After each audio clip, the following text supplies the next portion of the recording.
Check this out. 1, 2, 3, in the place to be.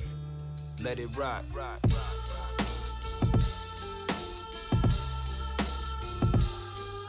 That feeling. My calculations are correct. Your finger should be making its way to the volume button. Go ahead, go ahead. Don't worry, I'm gonna do what I'm supposed to do. Well, all right. I am not on. Yo, Willie. Hold on good? One moment. Hey man, I just want to say, man, that's so dope how you celebrating your wife, man, like that, bro. Oh, that is so dope. I appreciate that, bro. You know, somebody just hit me up with one of them challenges, and normally I don't be taking them up, but you know, it's just a little something I like to do. I'm the same way. I'm the same way, bro. I'm the same way. They be like, okay, if you pass this on to 10 people, that they'll survive another day. You be like, die, motherfucker. You know what I'm saying?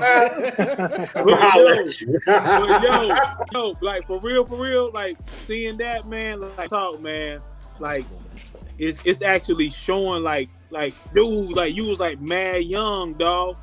Y'all you been talking about that latest that's picture? A beautiful thing, man. You talking about that latest picture? Yeah, that. Yeah, that was dope, bro. That was dope, bro.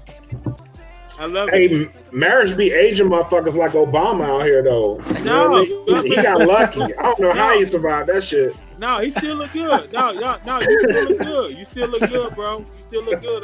But that's beautiful how y'all been rocking like that, man. Yes. Salute. Hey, I love that, bro. Salute. Most of the credit goes to her, man. Definitely. She put up with a lot of bullshit, bro. Young Willie was not a cool motherfucker, bro. I'm gonna just say that.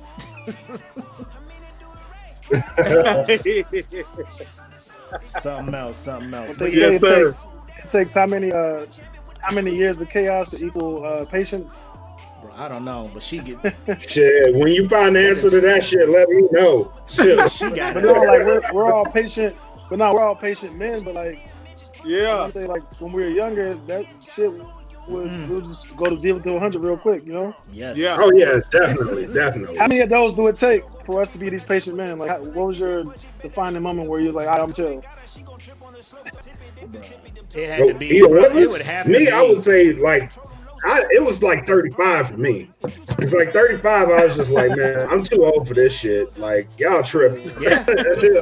Yeah, like trying to go out. Like motherfuckers be like, hey, we heading out this weekend. You want to roll? And I'd be like low key, like, yeah, I want to go. But then like 35, that's a good age, Black. Because 35, I was just like, nah, I'm cool, bro. No, that's when I started hitting it with the. I might be there. Just let me know where y'all going. I'll pull up, and then be sitting there on that couch and hit him with that. Oh no, for me, that's been my whole life. I'd be like, all right, I'll see y'all. I'll show up. They be like, hey man, I thought you was coming. Bro. Man, some other shit came up, man. Before 35, I was asleep like a motherfucker. I was knocked the fuck out. Before 35, I was pulling up. I was just like, skirt. I'm sneaking out, bro. I'm damn near sneaking out my own house as an adult. My wife be like, I don't want you going out. I'd be like, all right. She go to sleep. I just walk out the house. Just like, I just deal with it when I get back. As a grown man. Then I hit 35 and Cass be like, yo, you rolling? I'll be like, oh yeah. Wow. You ever get that? Just shit? Let me know where you going. I'm gonna be there. Hey, you ever get that shit where like you about to walk somewhere? Like you get out the bed to walk out the room, and they be like, where you going? To the kitchen. Goddamn. It don't be on that point, because my wife, when she sleep, bro, she be like damn near comatose and shit. So I just be like, yo, that's when I be on the Xbox, because she ain't gonna wake up when she hear it turn on. Anyway, yo, so like I said, I'm bringing a new segment in now that I got my peoples with me, called Whose Mans Is This? Right? And we was chopping it up about Tori a little bit earlier, me and T.Mo, but now that the whole group is here, let's talk about everybody's favorite childhood star / singer, Marques Houston, however he wants to be called, aka Batman from Immature, marries Maya Dickey. So the age gap, Marques is 39, Maya Dickey is 19. He got engaged with her when she was 18. do we have a problem with shit like this, or is there we got problems? Because now, as long as go ahead, T.Mo. I'll let T.Mo kick this one off. Whatever the parents, if the parents don't got a problem with it, if they do got a problem with it, that's what I'm going with. So it's not my cup of tea. So my cup of tea, backstory. But, everybody got their own shit. Backstory on this, right? Me personally, I'm not. So his wife Maya ran away from home when she was 15. She lived in Eugene, Oregon. Ran away from home. Missing persons report. Parents filed missing persons report. She was gone. They didn't know where she was at. Like her Facebook, all that shit got deactivated. All her social media deactivated. Then the minute, I think recently within the last few months, it reactivated when she got engaged to Marques Houston or whatnot. People are saying that they met because she's good friends with Chris Stokes' daughter, and that's how Marques and her met when she was 17 and he was 38, 37. He waited until she was 18 before they started dating, and then now that she's 19, they're married. So now with all that backstory, now that we got facts out there, we ain't cool with that. Wow. No, we're not doing that. Oh, that ain't cool. Wow. We're not doing that. Fellas, can I ask y'all this real quick? Go ahead. Yo. Go ahead. I got earphones in. Is that cool? Will everything show up? I mean, would y'all be able to hear me? Bro, we answered your questions. We can still hear you. Okay, cool. So let me do whatever makes you comfortable. I didn't know. I did an interview and it came out like terrible one time. Let me ask you this, because you're the host of Real Food, Smitty. You the host of Real Food. You keeps it real, 100. 100. Yes, sir. So, yes, sir. Without that knowledge, if I didn't give you that backstory, and your boy came up to you, he was like, I'm hooking up with this girl, we getting married, blasey blasey. She 20 years younger than me. She 19, I'm 39. You didn't know she ran away, none of that. Yeah. What would your initial stance be on that? Man, Makk, straight up, bro. Like off top. Like, are you saying did I know the age? No, like he just came up and he was like the age gap. Not the whole history. Right. Like if she's 18 and he 38, and she meets like she's like I'm saying that's what I'm saying. Like she actually tells me the age of her and the dude, the age gap. They actually tell me that. Yeah, he tell you. Yeah. This my girl. Oh man, but she's 18. Oh man, dude. I'm like totally. Me personally, I'm totally against that, man. I'm totally against that because it's like, number one, like, you may have a crush on me because I'm 39, but why the fuck are we getting together like this? No, that's not me, man. No. And if it's somebody that I know, I'm like, yo, come on, man. Like, I don't care for that. I don't care for that, man, at all. That's not cool. That's not cool with me. You know what I'm saying? I feel you. I definitely feel you. That shit is crazy. Yeah, that's some crazy shit. Yeah, it's my first thought when I saw it, I was like, ain't no way he didn't pull a R.Kelly on this girl. Ain't no fucking way. Dude, she's 19. She just turned 19 not too long ago. They said she got engaged at 18. Bruh, y'all dated for a while. Now let's think about it. A relationship to where you actually think about knowing somebody is probably about, if you're extremely stupid, it's about 2 months. Even an extremely stupid person would be like 2 months in, we got to know each other, did it a couple times, all right, cool, let's get married. You know what I mean? Yeah. And that's like, but that child is like, she wasn't grown yet. You know what I mean? There's no way There was no way that didn't happen when she was a minor. And then she ran away? Yeah, she ran away at 15. It doesn't. Nobody knows where she was at. Now, they're both like, I don't think the religion has anything to matter. They met because they're both Jehovah's Witnesses or whatnot. So I don't know how that whole thing works. But even if she was a friend of... So here's the thing. Marques Houston looks at Chris Stokes like his dad, right? Like, this dude helped foster his career, immature, IMX, all that shit. His daughter should then almost be like your sister, right? If that's the case. So then your friend's daughter's friend is who you meet, and then you like, oh, she cute. We gonna get it. Because here's my thinking. I'm thinking she ran away, ended up in California or whatnot, ran away to go hang with her friend and her rich family. Marcus meets her. He's like, yo, that's cute.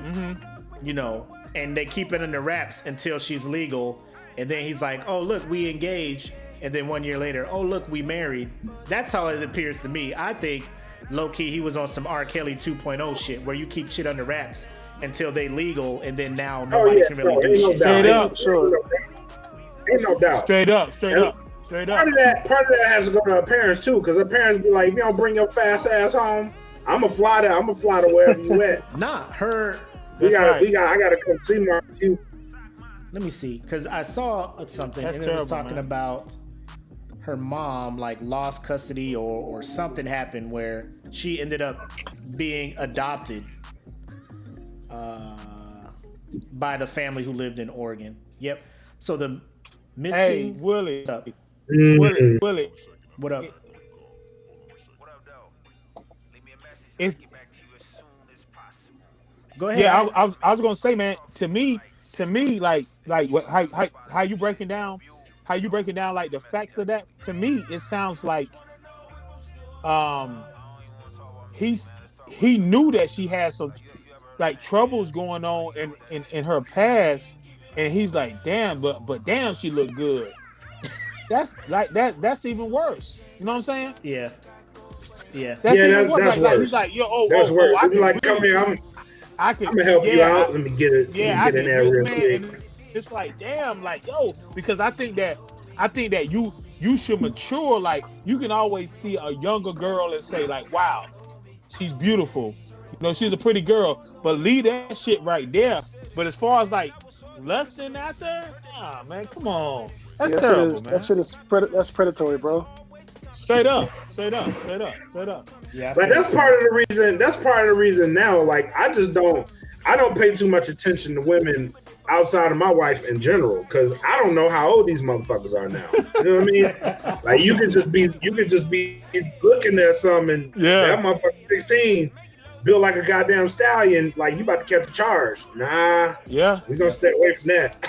Yeah, and we're gonna stay all the way away from that. And you know what too? It's a certain look, like you can see like a youngness in that way. Like, yeah, she's beautiful, but she is super young. Like, skin is like just man, no type of blemishes. Like, and then you still lusting after her. Like, dude, like I remember when you said something about that, Makk, and I was like, damn, I didn't even know about it because I don't be keeping up with that stuff like that. I'm like, this dude, that's some old damn pervert ass shit, man. That is some pervert shit.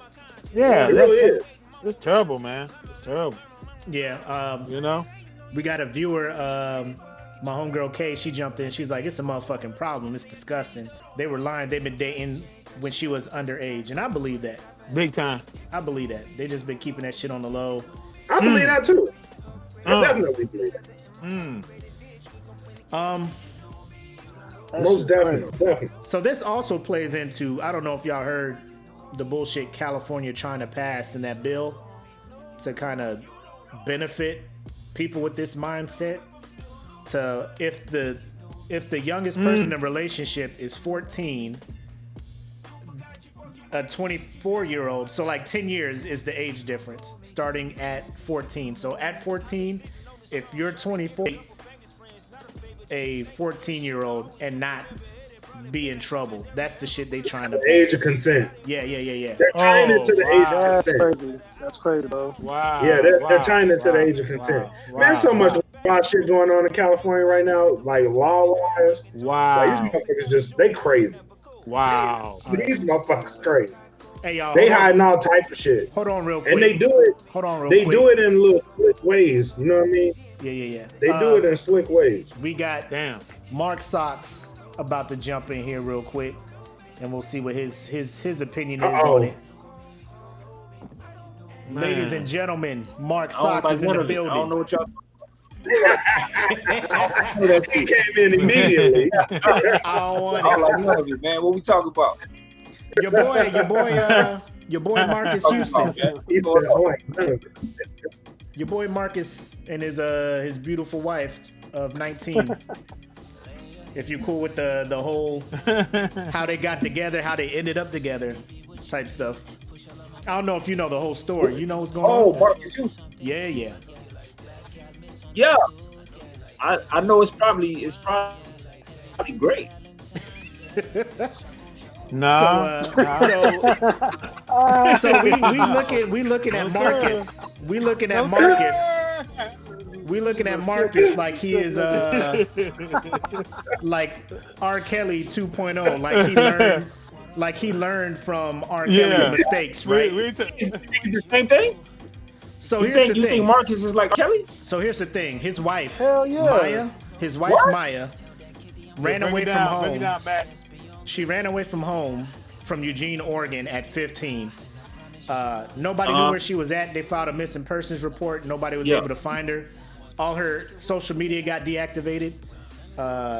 Then a couple of months after the engagement to Marques Houston, when she was 18 and he was 38, then her Instagram and everything come back up, and then a year later they get married. So Marcus is saying, I didn't know she ran away from home. I didn't know her. I met her when she was 17, when she was a friend. We didn't date until she was legal. So he's doing all the damage control type shit, right? Like, he knows what everybody's thinking, and he's saying, nah, she was just cool with Chris Stokes' daughter, and they would hang out, and I didn't approach her until she was legal. So listen, man, that dude Raz B tried to tell y'all about them folks, man. Man, Raz B was like high as hell spilling the truth. Raz B was like, I'm gonna smoke this crack, and here's what Chris Stokes did to me. Ooh. He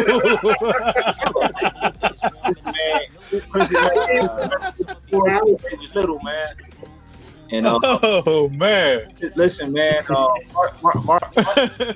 listen, man. I don't know if that young lady got a daddy or she got any brothers or anything like that. But I will say, Marques Houston need his ass whooped at least one time for one of them. You know what I'm saying? Here's another thing. Here's another thing, real quick. They had they're like, because of COVID, we can only have so many people. Nobody in her family was invited. Like her adoptive parents, nobody. Of course. Nobody. And that's where everybody was just like, I don't think nobody on her side is approving of this, because they all know what the fuck is up. So I'm just like, this is some shady shit. Man, Marques Houston would be dead if they would have got to that way. So let me ask you this question, Makk, aka your boy. This question is for you specifically. Okay. Because we kind of had a conversation about this before, about being that young and knowing you want to do things like that. Mm-hmm. Because my mind would lead me in the direction of, well, she's not mature enough to make a decision like that. That's what I would say. I would say an 18-year-old would not be mature enough to make a decision like that. But Makk will have a slightly different opinion of that based on personal experience. Am I wrong or right? Nah, you right. And here's the thing, though. So I was dating my wife. We were dating. She's then my girlfriend. She was 17. I was 18, 19 or whatnot. So per the law or whatever, she was a minor, right? But she knew she was going to be with me and whatnot. I knew we was going to be together. Now, I think it would be way different if she was 17, 18, and I was 37, 38. with the backstory Yeah. of you ran away from home, you don't know where your parents are at, and like we can only take him for his word. But when something like that, when you're just like, I want you in my life, and you got a whole family up in Oregon, and you ain't trying to do what you can to have them be a part of this special day, that lets me know something a little more. You know what I'm saying? Yeah. Like, I mean, dog, I have a 17-year-old daughter who will be 18 soon. Marques Houston is on some bullshit. You know what I'm saying? I'm just joking. I'm just laughing. I'm just laughing and talking, but there's no way a 39-year-old dude is gonna marry my daughter. So he can't and I ain't roll gonna up, have something. He can't roll up singing his hits. That girl, if I wanted that girl. He gotta see me one time, bro. You know what I'm saying? Like he gotta see me one time, dude. Just me and him in the room. Let me figure out how much he really want to do this shit. You know what I'm saying? And yeah, we'll do it. You know what I mean? That's all I'm saying. Yeah. You gotta catch hands. You gotta catch hands. You gotta catch hands, bro. Yeah, you gotta catch hands. I'm gonna date my 17, 18-year-old daughter, man. I understand she love you. She legal and all that, but man, you need to talk. We need to go talk for a second, dude. You know what I'm saying? And we're gonna let's go find out what you love, man. Meet me in the back room, dude. Off rip. I'm gonna whoop her ass. You ran away at 15. I don't hear from you until you're on Instagram marrying Marques Houston. I'm whooping your ass. Second, then we gonna have hands for Marques Houston. That's crazy. Because I'm gonna be like, you can't hit me up, be like, I'm alive. Yeah. You know what I'm saying? Like, let me know you living. I'm up here in Oregon. Well, Shit. Let me ask you this: Do you think you know the whole story? Nope. Because I mean, Ain't no way. There's probably If Chris Stokes is involved, if Chris Stokes' name even came out remotely, there's more to this story that we don't know. And we ain't gonna know it for a couple of years. That is true. Quite possibly, huh? That is true. Yeah. I just think it's As soon as they said Chris Stokes, I was like, well, it ain't this looking shit is good horrible. for your boy. Is all I'm saying. It ain't looking good for Marques because he out here trying to hit all the press out. Like, I didn't know she ran away. I just thought she was just. I didn't know. I didn't approach her until she was legal. What's he talking about? Done better. Marques Houston would have done better not saying nothing to nobody. You know, Yep. he would have done better just not saying nothing to nobody because she wants to be a musician. He would have just supported her musician career. You know what I'm saying? And then when she got around 26 and 27, it would have came out. They've been married. You know what I mean? The whole nine. Like that probably would have been the best. Like this whole let me get out in front of it, tell everybody everything is okay. Okay, I'm not a dirty old man. Right. Because we in that surviving R.Kelly mindset. Yeah, you are. You know, nah, Batman. I remember you, Batman. Nah, we was like, hey yo. I wanna say this real quick. MRK. Me and MRK had a conversation in the gym one time, and it pretty much breaks down to what we talk about with this dude. MRK was like, yo, man, you know, you have a certain like vein in your body to where you just don't you don't lust after girls that are that young. When you start getting older, it's about maturation, maturity. Yeah. So like I said, we've been talking about the father and this and that and all that stuff. But you're right, man. Like Willie, man. Like straight up, like you right. Like, and all us agree with this. Like, yo, it's like, yo, are you serious? you with my daughter, and then she. Yeah, that shit's sick, bro. She disappears. She disappears after 2 years, and then now, we gotta do something to you, bro. Right. We gotta do something to you. We were going to back. I would come out. We gotta do something to you, bro. I wouldn't come out of that room until I had all the answers. Right? Yeah. How they met, they first kiss. Straight up, man. I would know everything when me and Marques came out of that room, bro. Yo. We're about to have an impromptu family reunion. Like every member of the family's gonna be in this motherfucker. You about to get your ass whooped. Yeah, and Willie, like Willie, like you say, your wife was like a year younger. Your wife was a year younger. Like, yo, we gonna be together, man. That's a beautiful motherfucking thing. I wish I could come. I'll sing whenever y'all renew y'all vows. I'm singing a damn song for you, dog. Hey, don't get it twisted. Hey, don't get it twisted though.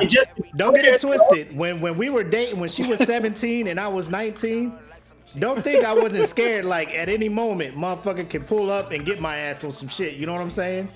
Like in public, we was the most hand holding. We ain't doing nothing vulgar. Like ain't nobody trying. Like I ain't not. Like I love you, but people ain't gonna understand shit. Yeah.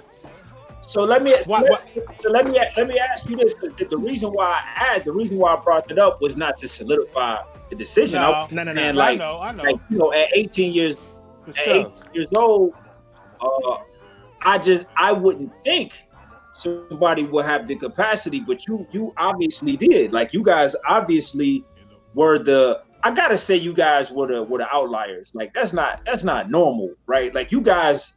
There was just something specific about you guys' the situation that made that. It's just that's not something you hear often. You know what I'm saying? Right. You know, I don't know many people from that time in my life. Period. Much less have a wife. You know what I'm saying? Right. Like you know the fact that you guys will be able to see each other that young and say, you know what?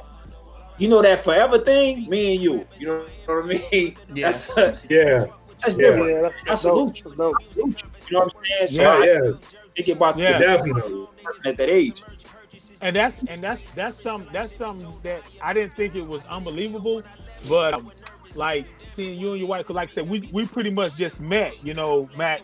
We just pretty much met. I met Black Makk, you know, a few years back. Yeah. But it's like to see those pictures, bro, and see y'all, and it's like, oh shit, like yo, that's some dope shit. You know what I'm saying? Yeah. She found some earlier joints that got me looking real corny though. She found some older ones. And it takes me back.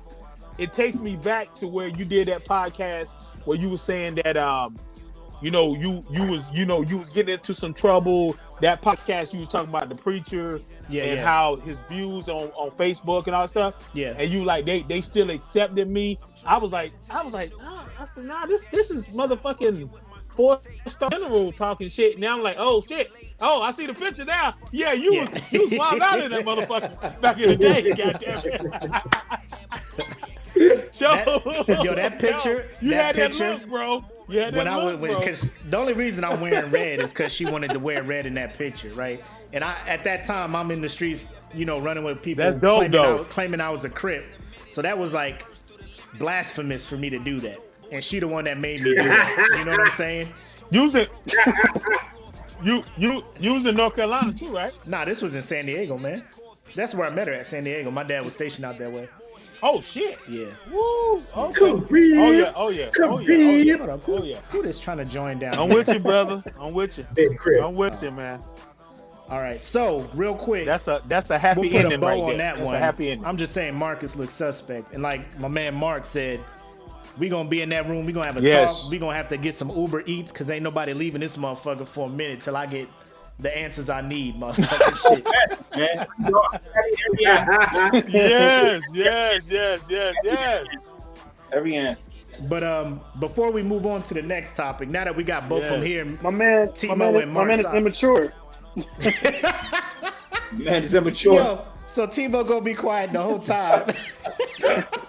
He had that one ready. He was like, "Hey man, what are you talking about? I'm gonna kill him with this one."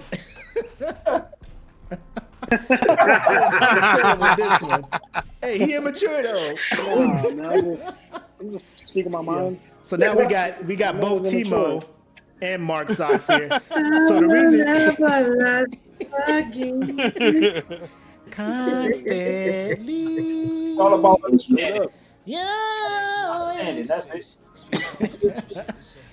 Anyway, the fucked up shit. When he was making them hits, she wasn't even born. She was probably conceived from his shit. You know what I'm saying? Hell no, she wasn't even thought of. No, I'm saying she wasn't even thought of in House Party 3. The songs they were singing because she was born. She was not thought of during House Party 3. Bro, IMX had some shit, bro. IMX had some shit. You know what I'm saying? They were still making records in the early 2000s when she was born. Wow. I'm just saying. She could be like, you're. Let me ask y'all. Low key, this her. You're the reason I exist. Let me ask y'all. I gotta ask the question because I see the comparison to R.Kelly. Now we know a lot more about R.Kelly's story, right? Yes. Like we are armed with lots of information when it comes to R.Kelly. With Marques Houston, we got a little bit, but not so much.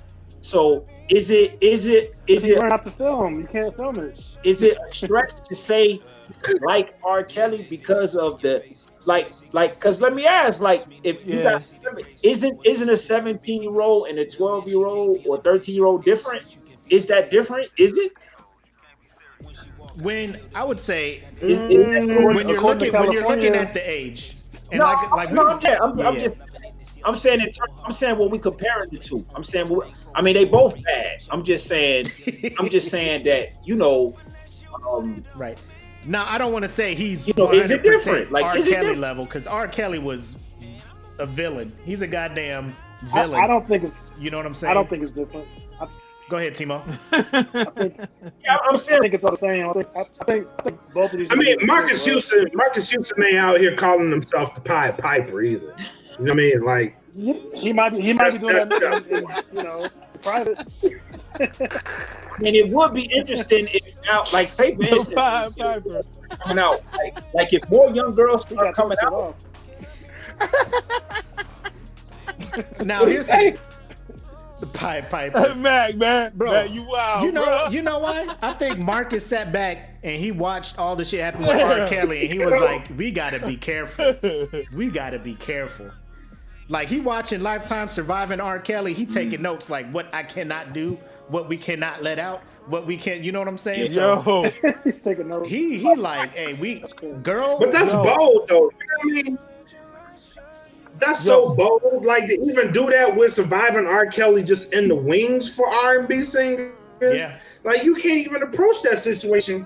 Like it's kind of hard to say I don't believe him because he has the knowledge of the R. Kelly shit to equip himself with. You know what I mean? It's hard to say like he ain't that stupid, but then again, he might be. Who knows? Yo, family. Yo, I have some exclusive shit that I can say right here, but I don't think it needs to be said. But I'll say this right here. Do y'all remember when Brandy said her first date was Kobe Bryant, right? That was put in the y'all remember that? Yeah. But they were both in high school though, fam. Yeah, they were though. Kobe was 17 when he first cracked the league. He was 17. Okay. He was a minor. It was like I'm saying, but I'm not talking about that. I'm saying that she was saying that was her first date and that she's ever been with, a date and all that stuff, right? Right? Yeah. Okay. Not to go into too much. I was actually on tour with my my singing group, my acapella, and we was going across the country. We were singing background all over the country, man. San Diego, Beacon Theater, blah blah blah. I was on the tour bus where the person that was connected to Brandy, his son was her boyfriend. And this is when this is real shit, man. Don't think that I'm just he really fucking up now. No, it ain't that. Real talk. I was on the bus. I'm serious. I was on the tour bus, man, and the dude was like, and y'all seen this dude before too, because he played in a serious series that was based on the Jackson family, and he was like, "Yo, this is Brandy. She has the #1 single in the country right now. I Want to Be Down, blah blah blah." Oh, okay. And but in saying that, Kobe was not her first date. You know what I'm saying? Of course not. You know what I'm saying? So when she said she was married to the guy and she wasn't. You know what I mean? Like that's the whole mood of it. Yeah. So I mean, it's like, you know, when people like they saying certain things and they make it up. Like no, you're doing a little bit more than what you're saying. You know, and that tripped me out. That tripped me out. Damn. My problem with Marcus, and any man that age, man, that young, is that listen, man. Like I get that she's attractive and all that. Like I get that, but you know you wrong, bro. Like come on, man. Like you know you wrong. Bro. You know mentally totally wrong, there, bro. Like you know, like you exploiting this young lady, man. Come on, bro. Like definitely, young lady, man. She don't know no better, bro. She wants to be an R&B star. And here you are. I mean, the same thing happened with R.Kelly. A lot of the girls thought he was doing deals, or you know what I'm saying? A lot of kind of ways. All thought they was the only one, this, that, and the third. And you know, here you are, bro. She's like, whatever. You know what I mean? You're gonna help me get to where I'm trying to go. You know what I'm saying? And it's a sad situation, bro, because he's like robbing her of her youth. You know what I'm saying? Right. Your pride, one of your most prized possessions in life is the exuberance and youthfulness of that age span. You know what I'm saying? Like that's when you go get it. You know what I mean? Your late teens, your 20s, like that's he's robbing her of the opportunity to use that energy and you know what I mean, to go out in the world her life. And like he's keeping her from that, and that's bullshit, man. Like man, you let that girl go live her life. You gonna help her. You know what I'm saying, and move out the way, bro. Like you fucking tripping, right? Like you, I guess what you thought, if you married her, it was gonna be better. Like we was gonna find out you was hitting that, so you figured I'll marry her. And it'd be like, you know, Elvis. They'll be divorced next year. That's right. Next year. Damn. Mark, you about to say something about Elvis? You about to say about Elvis? I'm saying right. Elvis did. I mean, okay. Well, I mean, that was in the 70s, and Elvis was white and terrible. Like, you know what I mean? Like, if you go back into the 1800s, the age of consent was 12. You know what I'm saying? You know, like it really was. You know what I mean? Once upon the age was not even a teenager, bro. You know what I mean? So you can't do terrible, that, man. Yeah, you can't. Terrible, man. Because such and such did it is cool. Like, you know what I mean? She is of age. Yeah, but back then, they're like the purpose was just get married, have a whole bunch of kids, and just be a housewife. That was it. You know what I mean? Right. It wasn't that much expectation. Terrible, man.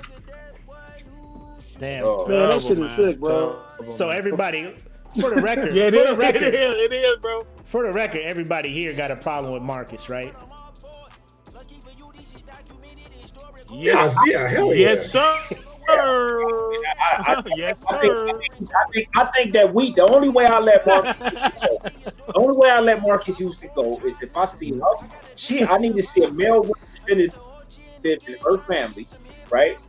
In a room by himself with Marques Houston with his camera phone, going live on social media, and you know me, it's cool. So you know what I mean? Like I gotta see that. I gotta see the man that. I gotta see him in that room by himself with his phone on his social media. You know what I'm saying? Saying it's cool. I talked to him, understand what's going on. We had a conversation. You know what I'm saying? This is what it is. So before, like anything short of that, like, you ain't believing it. So before we ask you and T.Mo about episode 3, Mark, the only thing, like, you ain't believing nothing he can do interview with you know, Gayle King and all these other people. You ain't gonna believe nothing until you see video of him talking. Marques Houston, he was 5 years old. You said Gayle King? You know what this is? Like, he ain't trying to say nothing. Gayle gonna throw that nigga under the bus. Hey, he need to be there, bro. He know better. Here's my litmus test. Marcus, if you had a daughter who was 18 who ran away. You haven't seen her for 3 years. She pops up saying, I'm engaged to X and X dude, 20 years older. Is Marcus going to be cool with it? And if not, you got to look at your own situation. Like, is Hell this no, right? Marcus You know what I'm ain't gonna be saying? cool with that shit. You don't know what Marcus cool with. First and foremost, the Did you see this nigga's hairstyles in the 90s? I'm gonna beat the shit out of my daughter if she pops up back You in ain't 3 see this years. nigga's hairstyle Just in the off 90s? principle. He ain't got Like, no more. your mom thought you was dead, motherfucker. You know what I had to deal with for the last 3 years? I'm about to beat your motherfucking ass. What the fuck? Where the fuck you been? Your mom over here crying and shit, talking about I'm laughing, man. I'm about to punch you in the motherfucking face. And who the fuck you been They didn't with? have the.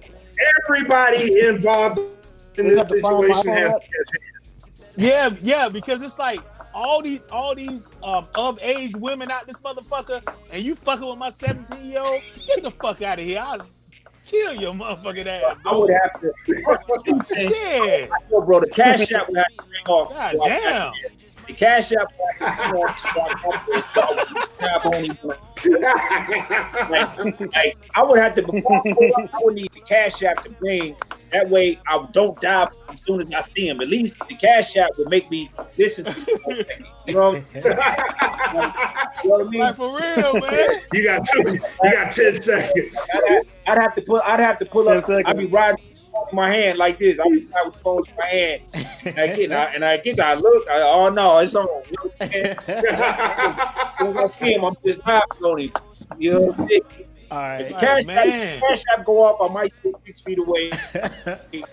You know what I'm saying? And see what he's talking about. All right. Yo. Hold man, on, I'm gonna say this Smitty. again, man. Go ahead. What Mark said, man, like really resonated to me. Like back in the day to now, it's like you have to like grow and mature to be like, oh, I don't feel that way towards that. Like you should be like, oh, I don't want to be feeling that way. And then for somebody like 20 years old, man, like no, don't do it, man. Yeah, you should want to do it. Come on, man. Yeah, you should want to do it. Before we there's move a on, filter, right? Like there's a filter. Yeah. There's a filter in everybody's brains. Like there's like, oh wow, she's attractive. She looks kind of young, and then the filter clicks in. It's like, well, exactly. Right. Let me exactly. Take a little further. Let me invest. Yeah. Let me get my mind. And if I don't know, it's just it. That's over. You know what I mean? You know, it ain't nothing. It's just something that naturally happens inside of your brain. Yeah. You know, or motherfucker talking about I'm the Pied Piper. Like, get the fuck out of here, man. Are you serious? R.Kelly told us what he was, and he told us what he did, and that he got that shit off, and that shit was sick, bro. Yeah, like, yeah. Listening to all that music now, I'm like, oh, wow. I know, and it's so unfortunate because a seriously talented motherfucker, man. All right, so leaving that horrible topic, it gives new meaning to let's get into some good shit. So as I told you when we were bringing in the episode, we got my man Mark Socks and my man T.Mo Music here, and the reason we have them here is to talk to them a little bit about your newest project, the 40-year-old rapper, episode 3. Now, I already talked to Mark about episode 1 and 2 on my other podcast. I said what I said, and he's already done interviews, him and T.Mo, with both Black and E.Smitty on the Den, or actually, I think it was Real Food that y'all appeared on. Hopefully, I can get them on both of them together on I Said What I Said. Hey, before we do that, go ahead. Before we do that, I gotta acknowledge my man E.Smitty. Before episode 3, my man E.Smitty dropped Dat Feeling's first project on Audio Slim, which is a great platform. So he dropped his project Before You Get Home, dropped on Audio Slim. So go check that album out. It is a great R&B album. So I want to acknowledge that. I want to acknowledge that because he's here. So go listen to this brother's album. It is a very fucking dope album. I still bump this album. So true. Appreciate that. Thank you. True. So yeah, we got them here. They made time out of their day. Thank you. Episode 3, my guys. If you guys have been listening or following, listening to episode 1 and 2, this is for Mark. A lot of rapping. Episode 1, bars. Episode 2, bars. There's a couple, I don't want to say you got into your Drake, but the more R&B side of you came out. This album here, you went. This one was R&B, man. You know what I'm saying? It's a nice R&B, nice feel good music, man. And I know you was talking to Smitty on his joint. The beats took you where it went, but obviously you didn't fight the beats. Like you didn't fight for more beats to spit bars. You were just like, I'm gonna let these people know my full circle capabilities as an artist. So talk to me about that real quick. Well, if you remember back when we talked about episode 1, we were talking about what else was coming during the year. I have been saying one of my points here was to show the full range of what I can do music, right? Like, and this was one of the colors. And luckily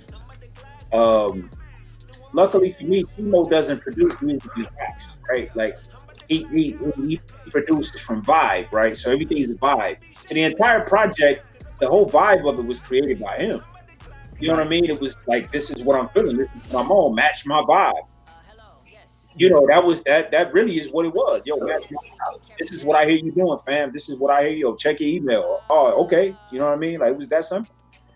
All right. So T.Mo. I didn't say T.Mo. I want to be singing, bro. Like I didn't say. Give me some for the ladies. Like that's what the beat. Yeah. You have to ask. Yes, sir. So that's about, like his vibe, like why that vibe. Yeah. So T.Mo, what made you? I guess because as a producer, I'm assuming you got beats on deck, beats that you worked on in the past and stuff you just have. What made you send this collection of beats to him? Is this more of kind of what you was feeling, what you felt, or were you just trying to help him reach his goal of showing and displaying all his artistic ability?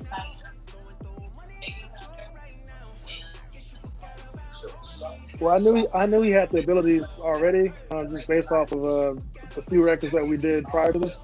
I just felt like making some dope ass feel good music, man. Cause this kind of shit lasts, you know what I'm saying? I know there's a lot of bullshit going on in America right now, and people need to feel good. People been locked up for months in the houses. Some are still not able to go anywhere. So I think it's a good tool. It's a good tool for mental health and well-being.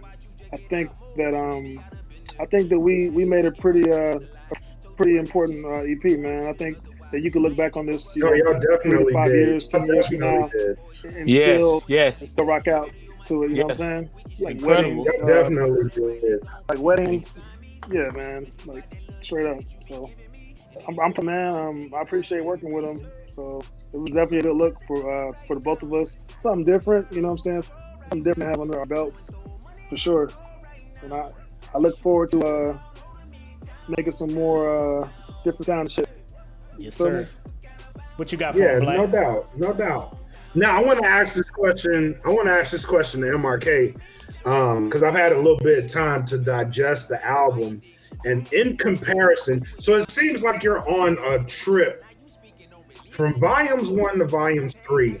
Like you eventually morphed into what volume 3 was. But if you listen to volumes 1 through 3 consecutively, it feels like you were heading down this road anyway. Was that the plan, or did it just happen organically? Well, I'm taking you on an honest trip how my process evolved, right? So right.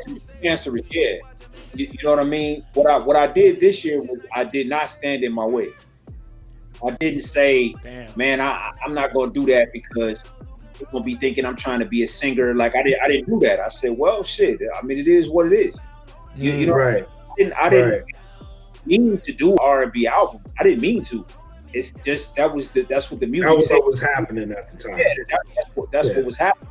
You know what I mean? And so, and again, T.Mo, his music has so many colors to it that it demands you be a songwriter. Like it demands that you approach it from a songwriter's perspective. And what I mean by that is like, it's not necessarily like, well, personal, like I wasn't trying to inject any sort of personal agenda, right? I wasn't trying to get any points to the listener. I wasn't trying to make you think something or bar you up, you know what I mean? To make you like, nah, it's like it was match the vibe, yo. Match the vibe. The vibe is sing and shit. I'm about to sing.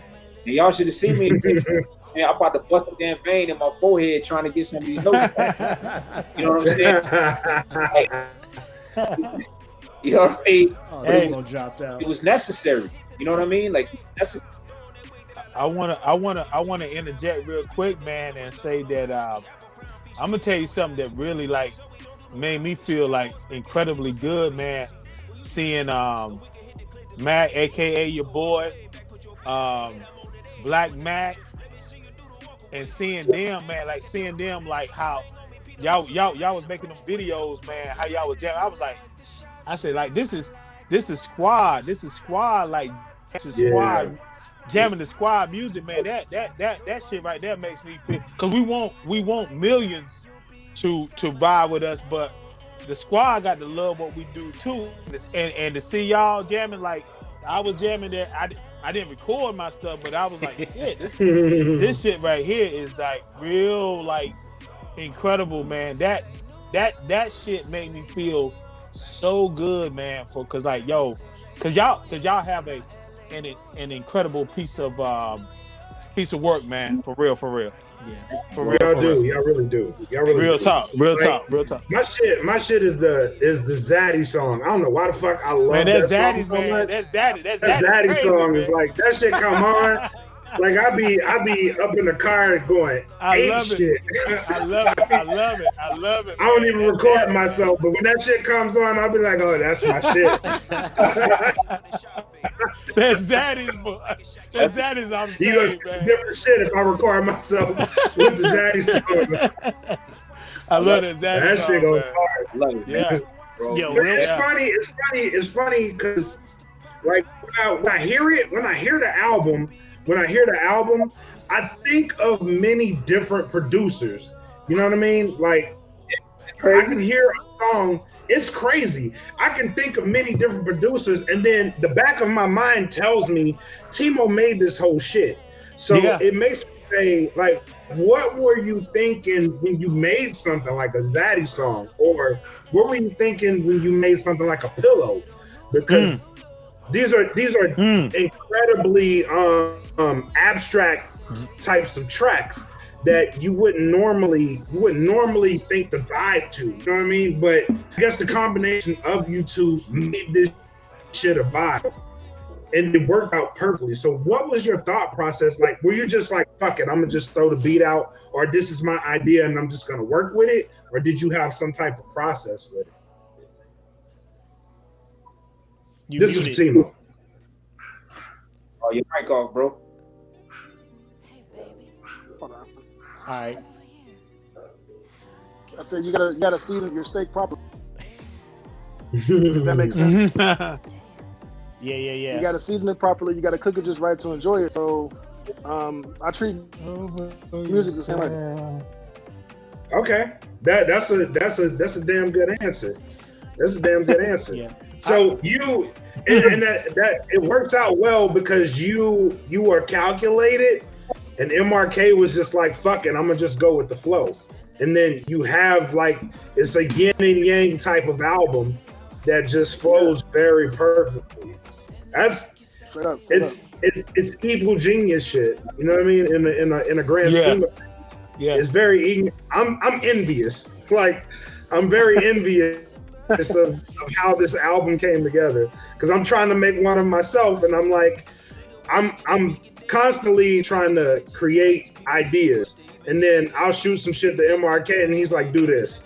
I'm like, how the fuck didn't I think of that? So it's cool to see two of you can do this shit together. It really is. It's really cool. Hey man, that's really cool shit. That was a sensei, man. You know what I'm saying? let me put it to you like this. All right, so let's say you ever seen like say two teachers are teaching two totally different classes, right? And then they want to do a demonstration for the class, and so they turn to each other and they start showing shit to the class. You know what I'm saying? It's right. Like, shit, right. You know what I mean? Like that's really right. all. Man, he's a boss. He's a sensei, man. But I'm a sensei too. Damn. You know what I mean? So we just got together, man, and did some shit, and it came out the way it was supposed to. You see what I'm saying? Like I would be embarrassed if it didn't. Like if it wasn't great, I'd be embarrassed. Listen, man, I've been a fan of T.Mo, man, since the mid 2000s, bro. You know what I'm saying? Like I've been a fan of what he does with beats forever, you know, but it never made sense until now to produce something. That's what I love most about it. Is that I've known he was great, and now I get to show the world how great my guy is. I get to be on interviews and say, man, I've been a fan of this dude, man, forever. And I do the project for me. Shit, that's a feather in my hat. You dig? Like, thank you. Right.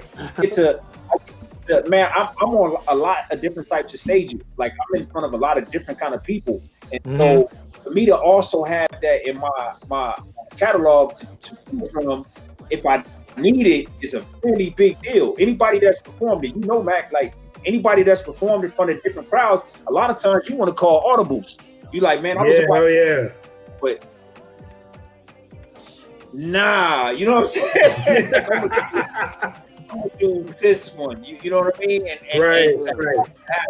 it work also. Come on, man. Like bro, it's like, man, I'm about to kill him. You know what I mean? Yeah. Man, there's some kids. Hey, pull up, get over yourself, man. I got it, man. Let's go. You know what I mean? Exactly. Like, come on, bro. Like, it's a beautiful thing. Yeah. Hey, yo, real quick. Definitely. This one's to T.Mo. I know you don't have a lot of time left, T.Mo. You got to bounce, but something that you said when you were talking to Smitty on Real Food is you're like, it's a fine line between like having a dope beat, a nice concept, and it being corny, right? So how do you? Where's your I guess your limit, or what triggers you to be like, nah, this ain't it. You know, it's too many. This beat is too abstract. You know, I don't want to sound too corny on this one, or you know what I'm saying. So how do you find that balance? There needs to be some authenticity in it that represents you and what you stand for, and that's for anything that you do. Like you can make a corny beat, but you got to add yourself in the mix, and then that'll separate the corniness versus, okay, this shit is dope. You know what I mean? Yeah, because that makes sense. Yeah, because you guys were kind of using the Neptunes as an example, right? Like they have some classic, well-known, will go into the hip hop Hall of Fame, pop Hall of Fame type beats. But then, like, if they have to produce a full album, there are a couple tracks on fully produced Neptune albums where you're just like, yo, this sounds like a throwaway beat that they just gave this dude. You know what I'm saying? So the way you guys went, you, T.Mo, specifically, because Mark said, you know, he just reacted to the energy you was giving in the beats. It was like spot on for exactly what you said. You wanted to make a feel good album, a feel good project for what's going through. And I know, Mark, you ain't a big fan of summertime songs. You know what I'm saying? You don't like the whole summertime feel and stuff. but when them beats, when them came and they told you, hey, this is a summertime feel good song, you gave it that summertime feel good energy, i.e. that how does it feel? That like get over yourself. As much as you don't want that to be a summertime joint, that shit is a summertime joint. No. I like summertime. I like songs in the summertime. I like songs about the summertime. Oh. I don't like that. Man, you know, I don't like reminiscing back in the day in summertime songs. Like I don't like you know what I mean? So that's what I mean. You know what I mean? That's what I mean. It's like music. You know what I mean? It's like, yo, it's good second, but then turn that shit off. You know what I mean? Yeah. I don't want. The only song that ever really worked like that was "Summertime" by DJ Jazzy Jeff and Fresh Prince, and I think they pretty much closed the door behind them on that one. You know what I mean? Yeah, pretty much. People have tried. You know, there's been, you know, probably the closest one since DJ Jazzy Jeff and Fresh Prince, the closest song for the summertime, and they're not even talking about the summertime, is probably Katy Perry, California Girls. It's probably like since summertime to now, like that's the only song that I feel that works as well. I'm just trying to provide everybody's having some time. Look at my bathing suit. Look at my this, my that. You know what I mean? Shit like that. You know. Well, I also don't like songs that talk about rocking the party. I don't like rocking party songs either. You know. Hey, that's up in the club. Yeah. We in the club. Look at us party. Put your hands up for the party. And Mr. DJ. Swiss beat songs. Party. That's my jam. Them Swiss beat songs. Put your hands up. Put your right hand up. Put your left hand up. Put your right hand up. Everybody in the club be like, okay, shit. Okay. Pump it up. So I don't even man, like Smitty, when you all right? when I'm performing. I don't even say put your hands up. Like I don't like that shit is so wild to me. You know what I mean? You know. Yeah. You guys ready to party? Yeah, that shit is mad funny. That who was that? Was that Ja Rule? Was that the Ja Rule at the halftime show? Are you ready? Who's ready to party? Santiago, are you ready? Hey, party people! I guess not. T.Mo, it's time to party. T.Mo, the shit up. Oh shit! Hey, yo, T.Mo, turn my shit up. Oh shit! It's for somebody. It's not for me. Yeah. All right. Hey, yo, I know you gotta go, T.Mo. You got anything you want to say before you bounce? Man, just shout out to everyone who listened to the EP. Shout out to everyone that's supporting it. We got more stuff coming your way, so just be patient. You know what I'm saying? And I remember, take life one day at a time. Tell people you love them. Pretty much hit up your happy, because your happy friend could be depressed. Facts. Definitely. Yeah, that's about it, man. That's about it. Hey, yo, tell them where they can find you on One last Spotify, question so they for can follow T.Mo. you. That's dope. That's dope right there. You can find it on Spotify, One last music, title, all that. All right. Dope. One last question, T.Mo. Very dope. What's up? Are you coming to Dayton? Yes, sir. Listen, it's not looking good. Yes, man. sir.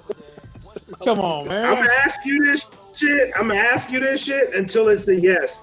We need you in Dayton, because Yes, what we needs do. to happen, what definitely needs to happen is you and Clint fucking Taylor need to meet each other in person, and I need to be there.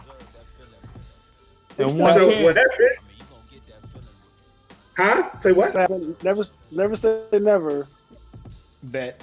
Oh, Never say never. we gonna meet up. I'm gonna hold you to that. We all gonna meet up somewhere eventually. The whole crew gonna be somewhere Oh, yeah. eventually. It's a matter of time, bro. Yes, sir. It may be Yes, somewhere sir. You right about overseas, that. you know, You right about depending, you know what I'm saying? We got big things happening, son. Big things. All right, man. Hey, I appreciate you joining us, T.Mo. I know you busy, dude. Appreciate you giving us about an hour, some change of your time. Again, follow my man on Spotify.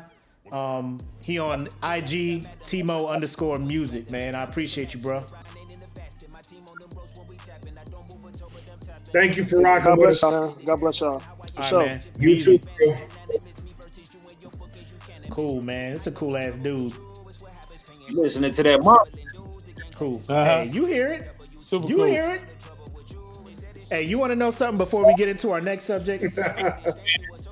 Two albums came out recently that people are trying to get me to listen to. The new Nas, and I know Big Sean dropped today. But the last, Big shout out. and I heard great things about it, but I haven't fucked with it yet because I'm still fucking with, episode 3 and shit. You know what I'm saying? That shit's been constant rotation and shit. Mm-hmm. So As you were. no, that's what I'm saying. Like, As you were. like motherfuckers is gonna understand. I love Big Sean. motherfuckers gonna understand how dope this project is. Like, if I gotta record myself dancing to every motherfucking thing, y'all gonna hear this shit because it needs to be heard. You know what I'm saying? Anyway. Nice. Be somewhere, Mark, or you can chill for the next topic real quick. I hang around for a second. I gotta finish. I've been paid to do some work here. Man. Hey. But I hang out for a little bit. I will have to go soon. All right. So since you got to bounce soon, just let me ask you. We'll set the table like this. Is there ever a situation where you would see yourself actually considering being on Dancing with the Stars?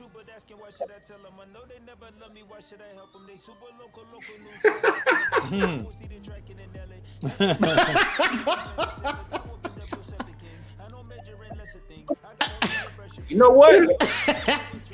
Go ahead, bro. Go ahead. What? I would do it. It's fun. It's just living, man. You cut that shit. Like I would do it, man, for the good time. Fuck it, man. Let's get it. You know what I mean? Like I'm all about being uncomfortable and seeing how far I can push myself to do certain things. I would be interested in knowing if I could do that. Like I'm curious to know, like what that would be like. Okay. You know what I mean? Yeah, man. Listen, man, the career's over, bro. Ain't nobody buying the music no more. Shit ain't popping. Hey, man, Dancing with the Stars it is, bro. Like, let's get it, man. Let me get in here real quick. It's funny you say that. Man. Before I get out of here, it's funny you say that because there's an individual on this year's cast who falls in that category of nobody buying their music no more. So we're gonna talk about Dance with the Stars lineup. Should some of the dancers be embarrassed? And this is just getting opinions. Okay. Let me see if I can bring it up. Let me get this share screen going real quick. But there's one in particular I want to talk about who was like, about 20 years ago on top of the music world, I would say. Our good friend of the podcast, Nelly, right? If you listening, we fucks with you, Nelly. You family over here. But let's see if it'll pop up. I'm messing with Dirty. Anybody know what his latest hit is? Nah. Okay. Carol Baskin. Yeah. So the homegirl Carol Baskin is like Carol Baskin is leading is leading the charge. I guess headlining the cast of dancers. Because everybody know her, how she's under investigation for killing her husband and stuff. But she want to get up there, cut the rug, do the tango and shit. So, let her live her life. They also talk about hot in here rapper Nelly. Yeah. Dude from you got Vernon Davis, retired NFL tight end on here. Cash from Backstreet Boys. Customary. Young Jeezy's wife, Jenny Mai, I don't know. Charles Oakley, his old ass up there. Who? Jenny Mai? Jenny Mai. Yeah, she hosts the show. What you call it? Jenny Mai. The Real. Yeah, but her and Jeezy married, bro. Okay. Oh, my man from Catfish gonna be on there, Nev. Yep.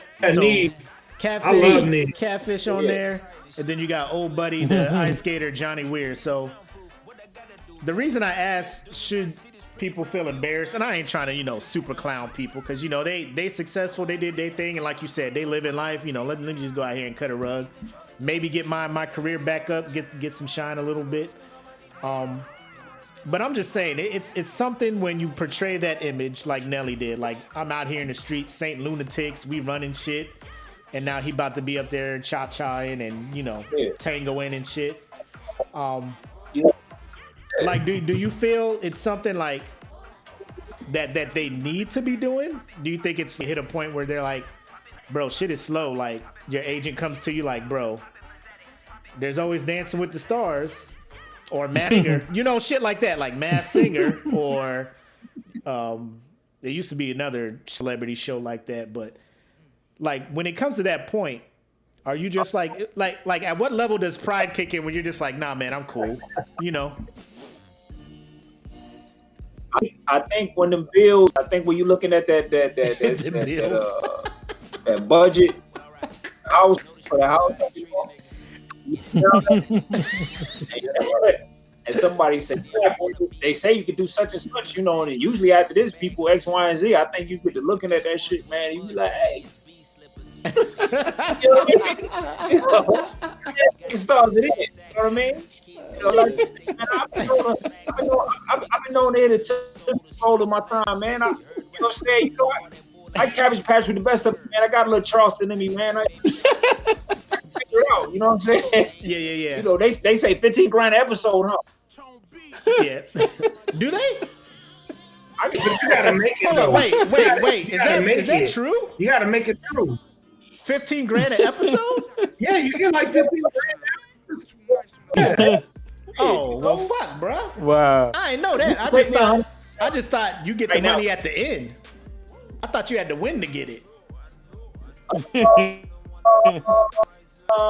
No, you get paid per episode. Cause I'm like, that's all I gotta do. You get paid per episode, but if all I gotta do is be second worst, like, if all I gotta do is be second worst, are we gonna sit here and say Nelly can tango? Like if they Nelly, we need y'all to do this tango routine with such and such dancer. You think Nelly gonna nail that shit? And Dirty Bo gonna put them tight ass pants on and he gonna get out there. Drop down and get your ego on, girl. Shake his ass. Drop down and get your ego on the side of them motherfuckers. Tight ass Rayon pants. You be out there some tight ass Rayon pants. So y'all get ready. Nah, he gonna try and be cool. Watch, he gonna try and be hard. He gonna try and wear some vocal shit, some shiny ass vocal pants. You know what I'm saying?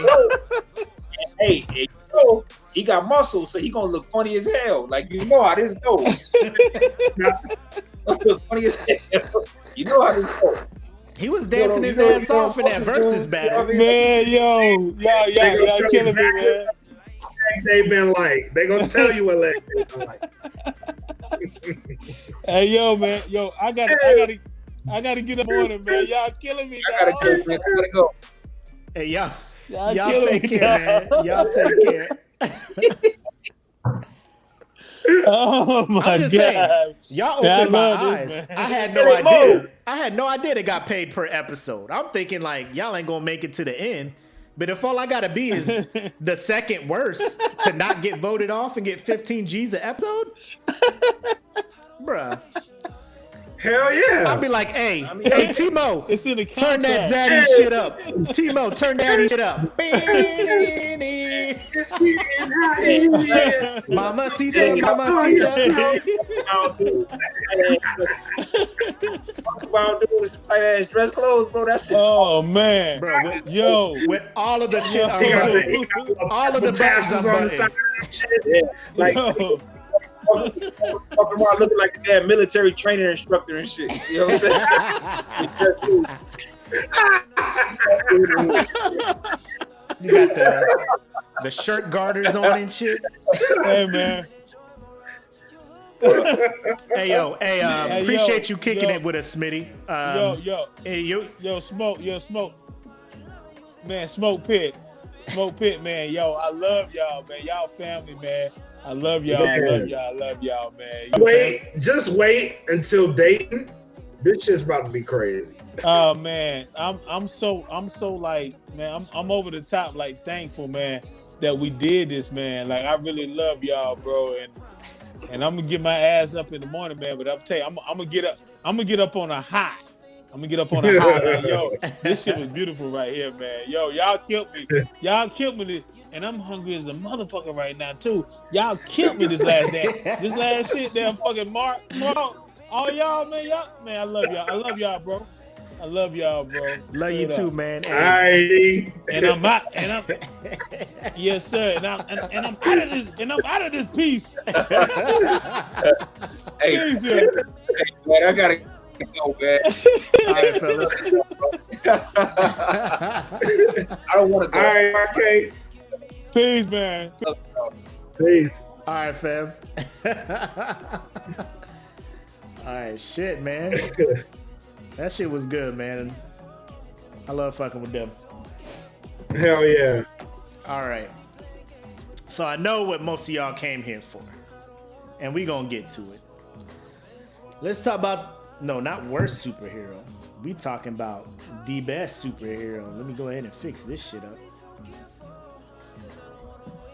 Let's do it. Let's get right into the motherfucking shit. So before we do that, how did you feel? Because I know you was kind of watching the polls throughout the week. What's your confidence level in the group this week based on what they was trying to do last week with the worst? Zero. Motherfucking zero. Zero, huh? All right. So if y'all are watching, go ahead and reshare this and let people know we getting into the bracket. Because I know a lot of people tuned in thinking we was jumping right into the bracket, but we not.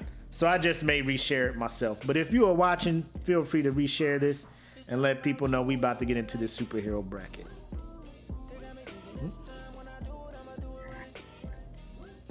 Which is what I'm doing. Boy. Oh, boy. There's a couple times in this bracket that I said, it was over. I'm done. I'm done with this group. It was over. It was over. It was going to be gone, man. Like, I haven't been that stressed since the 2016 election, bro. I was like, y'all really gonna let this shit happen? Y'all really up here gonna let this shit happen? Like, I was gonna be mad. I was gonna make my daughter create. Early in one poll, I was just shaking my head. I was like, here it is. Here's the bullshit.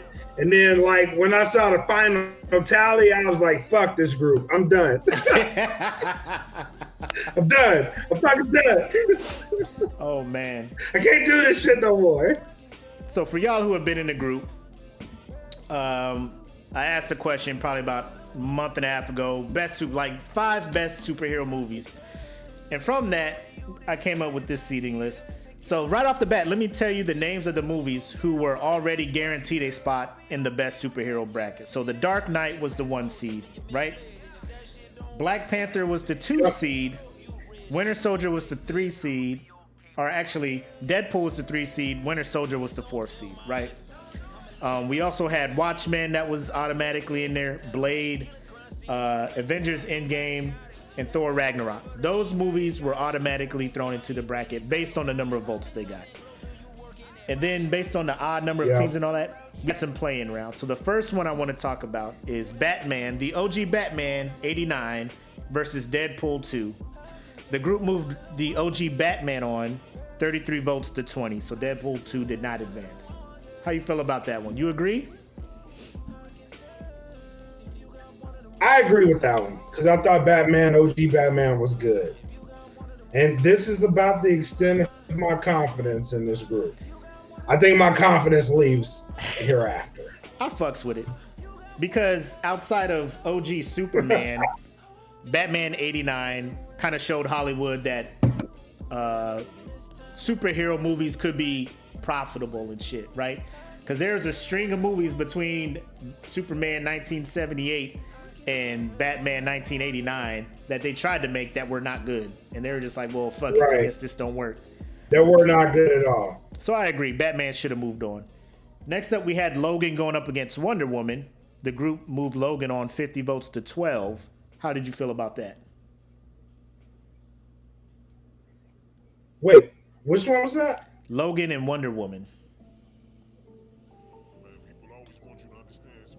I thought that was a little. The gap was a little bit wide because Wonder Woman is a great movie, but I agree. Now this is the one where we're like, if the gap is big, normally I'd be like, that's disrespectful.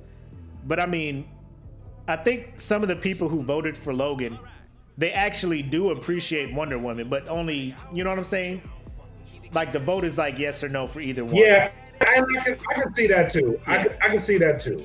I just thought the gap was a little bit wide. I was like, I think that should be closer. But so Gal was good. Like I was looking at that and I was like, ultimately I agree. I could go either way, but finally seeing a rated R Wolverine being able to like kill people and legit claw in somebody's head when everybody was frozen and he was fighting through the fucking brain aneurysm Professor X had, it was just stabbing people in the head on the way to get Professor. I was like, This is Wolverine. This is the shit I should have been seeing when he was in his prime. But now I'm seeing it now when he old and about to die now. Yep. This ain't fair. had this shit on Exactly. X2. Exactly. So the next play-in is We Guardians. should have had that shit. Guardians of the Galaxy versus Blade 2. The group moved on Guardians of the Galaxy, 49 votes to Blade 2's 5. How you feel about that? Now that was kind of disrespectful because Blade 2 was a great movie. That was low key. That was disrespectful. You know what? On my bracket, I actually moved on Guardians. I know what y'all were thinking. I know what y'all motherfuckers was thinking. Like, Willie gonna come in here right off the bat and hate. He gonna get rid of Guardians in the first round. And you know what? If it was a stronger, like if that was the OG Blade, oh yeah, I would have been like, oh, you gotta go. You gotta go. Oh, OG Blade, I would have voted OG Blade against Guardians. Yep. So, but you will see what my bracket is. Okay. But I moved Guardians on. I'm a realist. You know what I'm saying? I just don't hate movies just because of one person. I lie. I do. But this, I was going to be real on this shit. And I was like, okay, Guardians can move on. Guardians can move on. Shit. You know, whatevs. So it moved on. You know, no big deal. I ain't tripping. It is what it is. Yeah, you know, I ain't going to cry. It is what it is. I ain't going to cry about it. So that moved on. The next one we had is Captain America Civil War and The Outlier Super, which is, I guess, I didn't watch the movie. I looked up a little bit about it. It was like a dude who was wanting to be a superhero or something. Came out in 2010. It only got 2 votes. Civil War got 58, and I saw that shit coming from the jump. I was just like, Civil War about to run over this shit, so I know myself, I moved Civil War. Oh, yeah. Yeah. It ain't nothing. So now, the group's bracket kind of mirrors mine. So they had Dark Knight going up against OG Batman. They moved Dark Knight on, 47 votes to Batman's 8 votes. I agree with that. What about you? I agreed. Yeah. I agreed with it. All right. So now we move on to Logan and Watchmen. Watchmen was one of those bye-week ones. I watched Watchmen. I enjoyed the dark, gritty kind of, atmosphere it set. I wasn't familiar with the graphic novel. I will say this, though. I fucked up by going to see it in IMAX. Because I had no idea that they was just going to let Dr. Manhattan walk around with his dick out in pure IMAX. With his dick swinging out? Oh, my God, dog. I could not. You could close your eyes and still see it in IMAX, bro. Like, the screen was so big. I was like, man, I'm just sitting there and it's like, big half screen.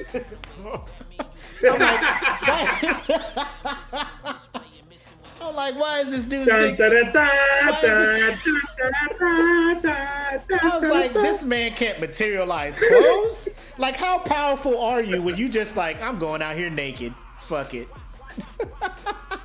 I'm just like, and it wasn't like a quick scene. It was like he was walking slow motion and his dick was just like. Nah, it was like a slow-mo.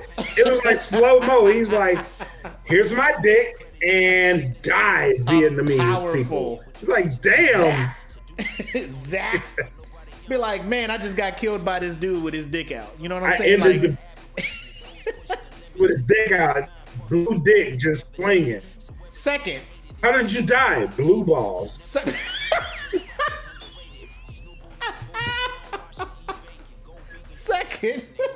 Blue balls. Second. The dude doing the CGI for that. What kind of fucking physics did he take into consideration for a dick swing?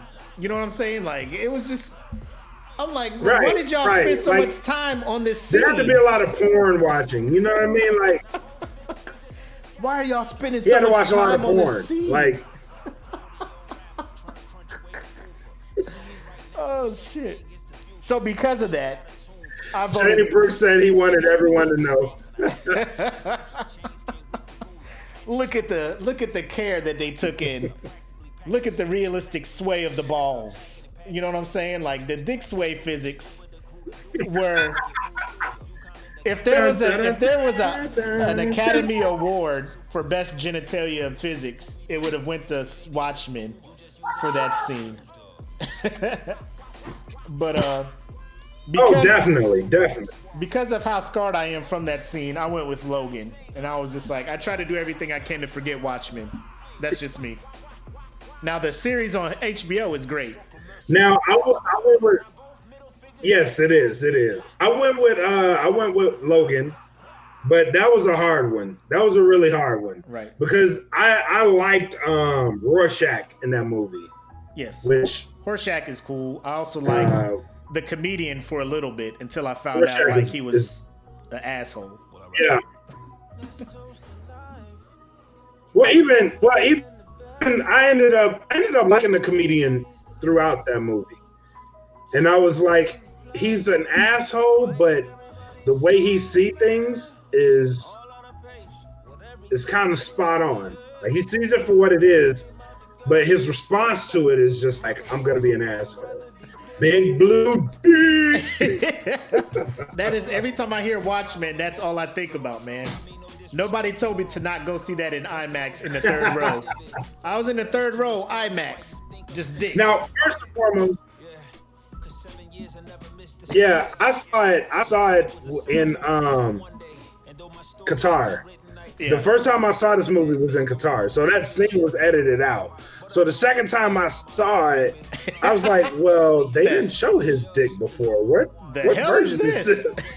What the hell is this? They edited that out. What the hell is this? Got the kids. You were just like, kids, this is a dick great is movie. Just out? Yeah. Yeah. You couldn't even throw no super So I came home and I was like, I gotta watch this movie. It's great. And then like I saw his dick, I was like, oh wait. Yeah. Oh baby, wait no. a minute. I did not expect this. Oh baby, no. Close your eyes. They cut this part out. Is this a director's cut? What the fuck? Is that the Snyder cut? You know he always be throwing some shit in there. Shit. So yeah, we both moved Logan on. The group moved Logan on. So far we matching up. So the group is winning my confidence at this point, right? Then we have Blade and Guardians. And here's where I started getting upset. They gave Blade 10 votes. They gave Guardian 40 votes. Guardians moved on over Blade. That was disrespectful as fuck. I moved Blade on because... Yes. Me too. I moved Blade on because... The original Blade movie? Yes. Yes. These movies Blade. Don't happen without Blade.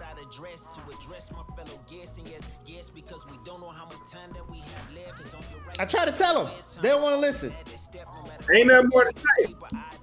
These movies don't happen without Blade. At all. Blade saved Marvel. There's a whole documentary on that, but don't nobody want to look into it. You know what I'm saying? A whole documentary on that, but nobody want to pay attention to it. Then we came to Civil War and Winter Soldier. This is the first one where I was just like, I had problems a little bit, but I just came down to me, like, cause like Captain America is my dude when it comes to Marvel.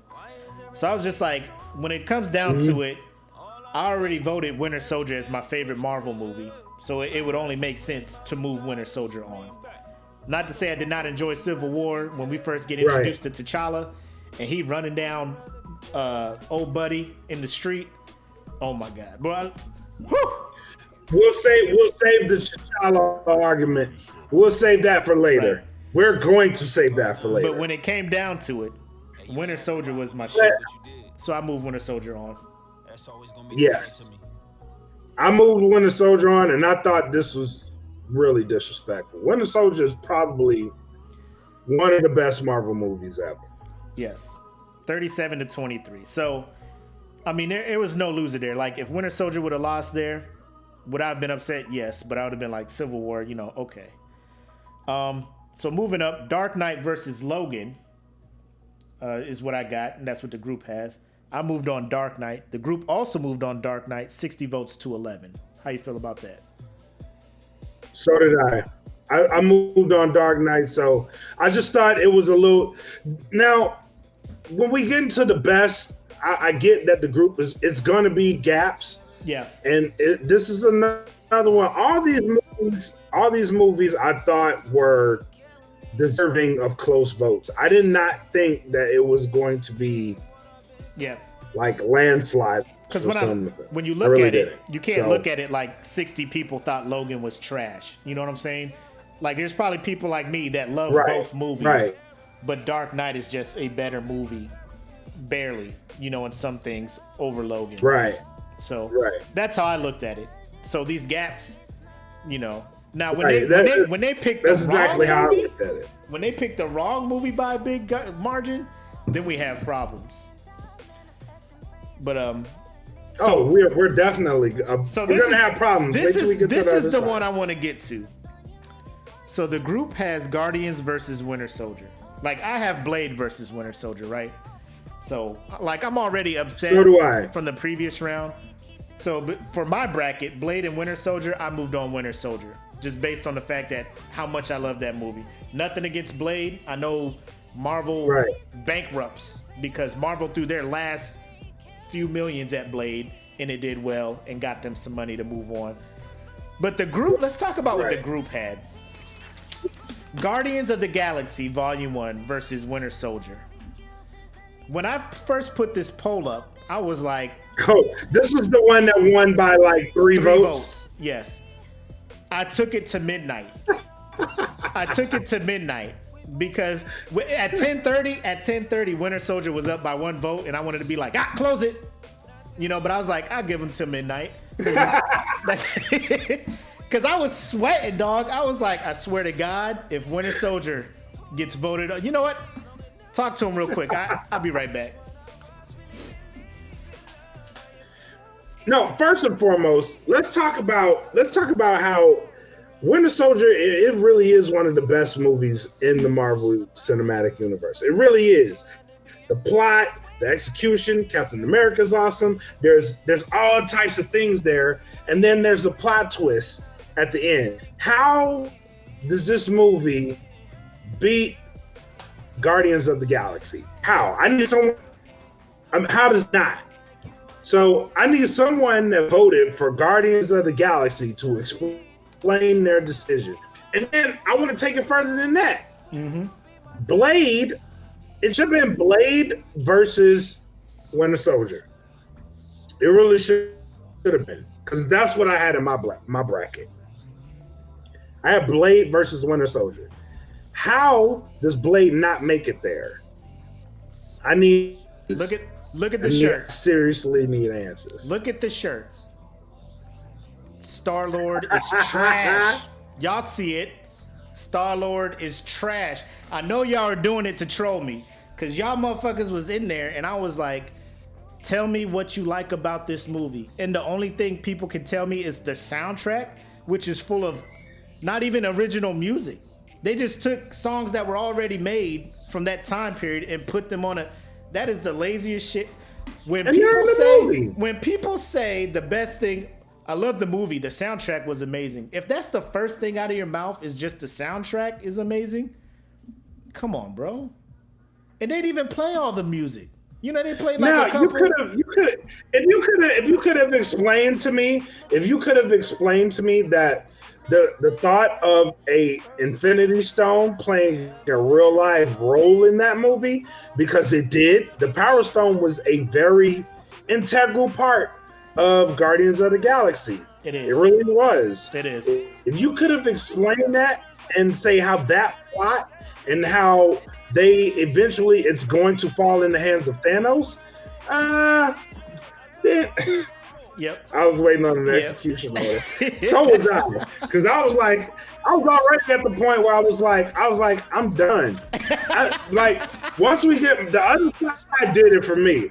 I was like, I'm done. We could cancel it right now, and I'm fine, bro. Because me, I had Blade in there. The fact that Blade didn't make it. Yep. You were already upset, in my right? feelings. I was in my feelings from the series. Wait till we go to the other side. Other side of this shit, I was hot. So this was me. I was like, oh, so y'all think that's better than Blade? Whatever. There's no way Guardians is getting past Winter Soldier. So it's like, it's out of here anyway. The fact y'all was trying to carry this motherfucker past Winter Soldier was blowing my mind. Like, I was in that post and I was commenting so hard. I was like, yo, y'all are really losing. Like, somebody tell me what's so good about this movie. Cause it's nothing. It's nothing. Like, if you like jokes, ha ha ha, it wasn't a good superhero movie. Like, first, there's no superheroes in it. You know, that's just me. It's just a group of motherfuckers, fucking Mystery Inc. in space. It's kind of right. Going around doing shit. The raccoon and the tree were the best characters in there. The person y'all, he's so cool, he's funny, it's Chris Pratt. It's not a good movie, okay? I'm gonna just say it. Guardians of the Galaxy is not a good movie. It's an okay movie. It's kind of right. It's a fun movie. It's not a great superhero movie. Just like Son of the Mask is not a terrible superhero movie, because it's not a superhero movie. All right, I'm done. They had a dance-off. It wasn't no battle. Shit. Oh, God. Anyways, let's leave this shit alone, because I need to save some energy for the next side. So, yeah, the final on this side. Oh, like I said, Guardians lost to Winter Soldier 50-53. Like I said, y'all were 3 groups away. 3 votes away. So the Winter Soldier's in the final. No, Winter Soldier is in the final 4 with Dark Knight, and the group moved on Dark Knight 67 votes to 28 votes, which I can see. I had no problem with that. I can't be mad at that. I can't be mad at right. That. I can't be mad at that because Blade didn't fucking make it. Because I had Dark Knight versus Blade, and Blade won. So Blade is in your final. So, who am I? Yep. I had Blade is in my final. I had Dark Knight and Winter Soldier, and I got Dark Knight moving on to the final. So on the other side, the play-in round, we had Into the Spider-Verse versus Spider-Man off the rip. The OG Spider-Man, Tobey Maguire. Well, let me just say this. Side note, I'm upset that Spider-Man 2 didn't get enough votes to get on here. You know what I'm saying? I loved Spider-Man 2, Tobey Maguire, Dr. Octopus, all that stuff. I loved that one. I loved it more than the original, but I'm not complaining. Yeah. Because either way, even if Spider-Man 2 was going up against Spider-Verse, Spider-Verse was going to win. And the group thought so. The group said Spider-Verse moves on 52 votes to 4. I assume you picked Spider-Verse as well. Yeah, I picked Spider-Verse. All right. Next up, we got Man of Steel versus The Punisher 2004. That's the one with Thomas Jane, which was a decent Punisher, you know. But I just think Man of Steel was a better movie overall. I just thought it showed what fights would look like with super powered people. You know what I'm saying? Like, they were legit punching, getting flung all over, like Dragon Ball type shit. You know what I'm saying? Like, everybody's getting fucked up. Everybody's getting fucked up. So I picked Man of Steel. I thought it was pretty good, especially compared to The Punisher 2004. And the group thought so. The group moved on Man of Steel 49 to Punisher 20. Is that legit? So did I. All right. And I wasn't even mad about that one. I wasn't even mad about it. All right. Next up, we got OG Iron Man and then OG Superman 1978. Iron Man won that in the group, 64 votes to 14. On my bracket, I moved on OG Superman because I know that is the actual first superhero movie that I saw with my dad, VHS. Right. And I was just like, yo, that is amazing. Like, that is so cool seeing somebody actually fly and do superhero shit on TV. That's not a cartoon, you know? And low key, like, just the theme of Superman, how like he had his original theme. So when you hear that song, you're like, this is Superman. And then I thought, and then I thought, like, with Iron Man, he doesn't really have a theme. You know what I'm saying? Like, for me, like, you got to have a whole theme. So when I hear that song, I'm just like, oh shit, he did, but it It wasn't his shit though. It was Black Sabbath, right? It wasn't his shit. Yeah. Iron. You know what I'm saying? Like. Right. Yeah. Right. Like that shit's already been out, bro. Like that's not your shit. You know, Superman has his theme song. You borrow, you paying somebody royalties to use their shit. You know what I'm saying? I did enjoy Iron Man. Right. So it's not like I think Iron Man is trash.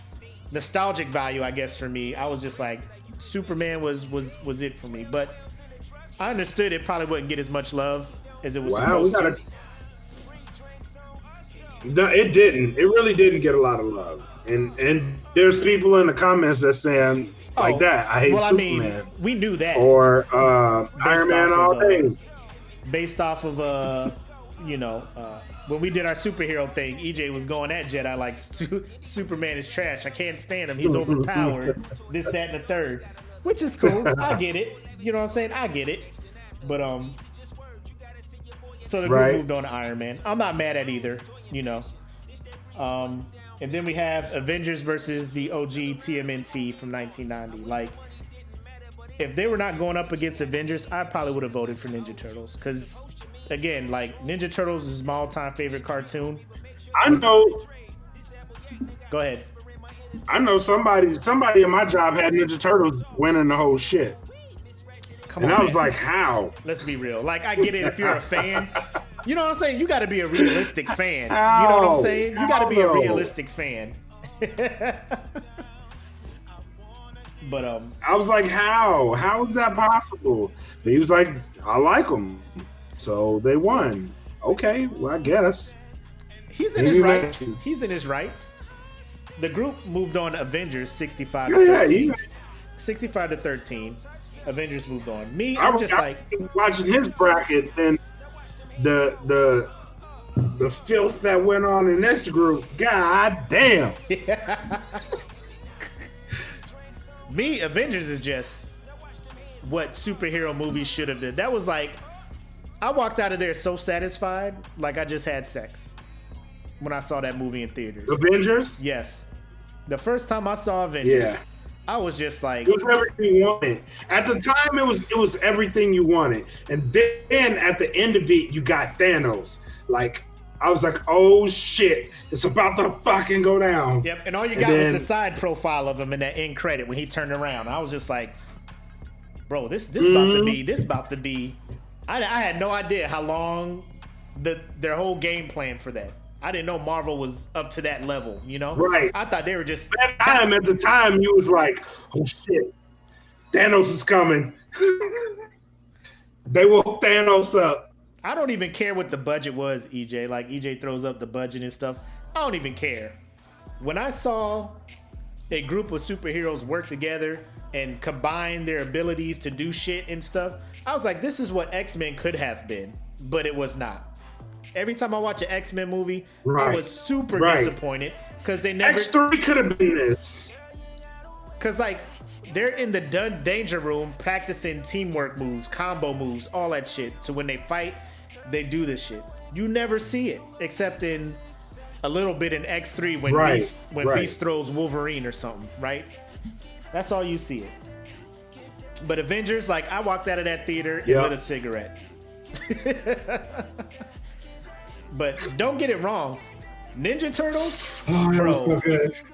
Oh my god, Ninja Turtles, like the whole thing with Raph and Leo, them getting mad, splitting up, Raph getting kidnapped, Leo getting worried, like that whole arc and stuff. I love that. It's just that Avengers, man. Like, that was good. Avengers was god, oh my god, oh god. So let's go back up to the top now. Black Panther versus Spider-Verse. And I had a feeling, you know, based on current, you know, news and stuff, that this would kind of be a landslide. And it was 57 to 16. But again, it's one of those where a lot of those 57 were probably thinking like, man, both of these movies are good. But there was something about Black Panther that I liked more. So I'm picking Black Panther. Right. Me personally, I moved on. And then, go ahead. Based on the voting, I moved on Black Panther too, but based on the voting in the group, it was kind of indicative of what was happening. Mm-hmm. You know what I mean? It's not to say that a lot of people didn't enjoy the Spider-Verse because it was a great movie, and they just probably enjoyed Black Panther a little bit more.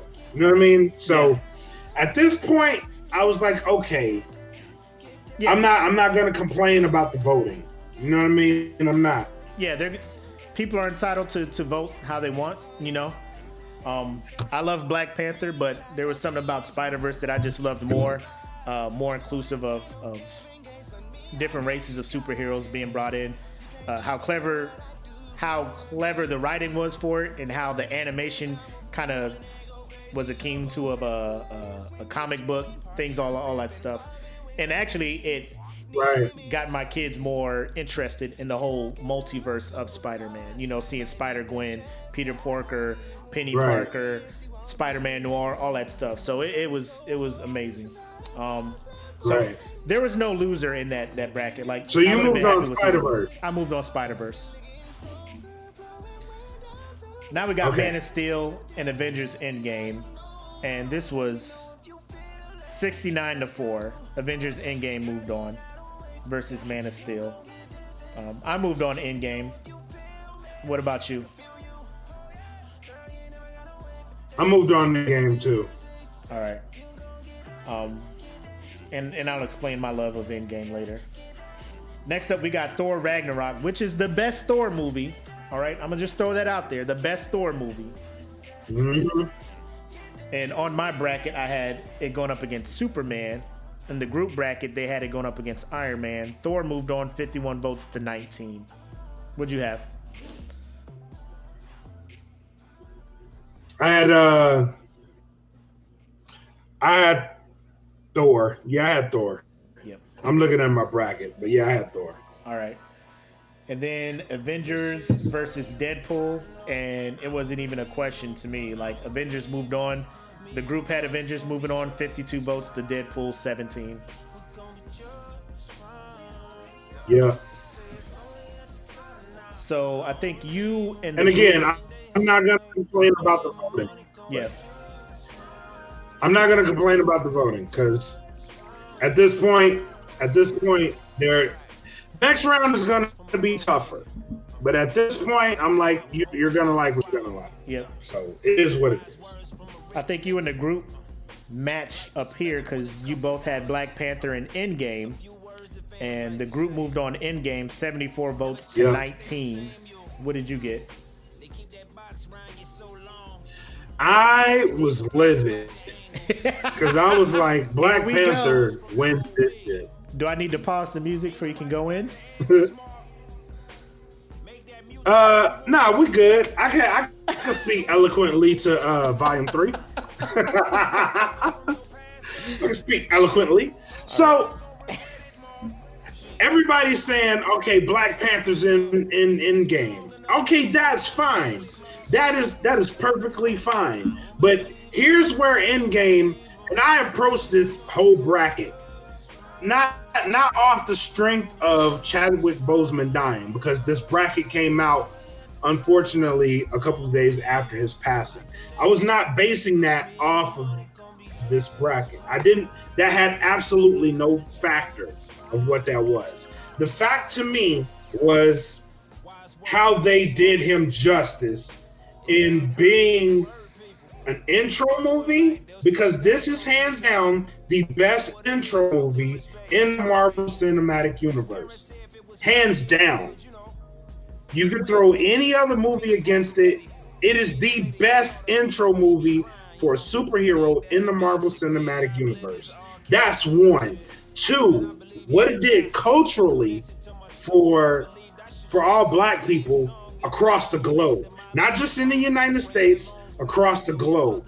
This brought together so many Black people in a positive light, and it was so beautiful to see people going to, like, even if you weren't a fucking superhero or comic book fan, it was beautiful seeing people cosplaying that would normally do this shit. You know what I mean? Like everybody's cosplaying going to the movies to see Black Panther. Like it or not, you were fucking cosplaying. You may have thought this shit was proud. No, you were fucking cosplaying. You were a nerd for at least 2 hours of your life. And it was beautiful to see. So the fact that they were able to accomplish that with this movie and then tell a good story with this movie and end it on such a high note and also related to the ongoing story that was going on in the Marvel Cinematic Universe was just amazing to me.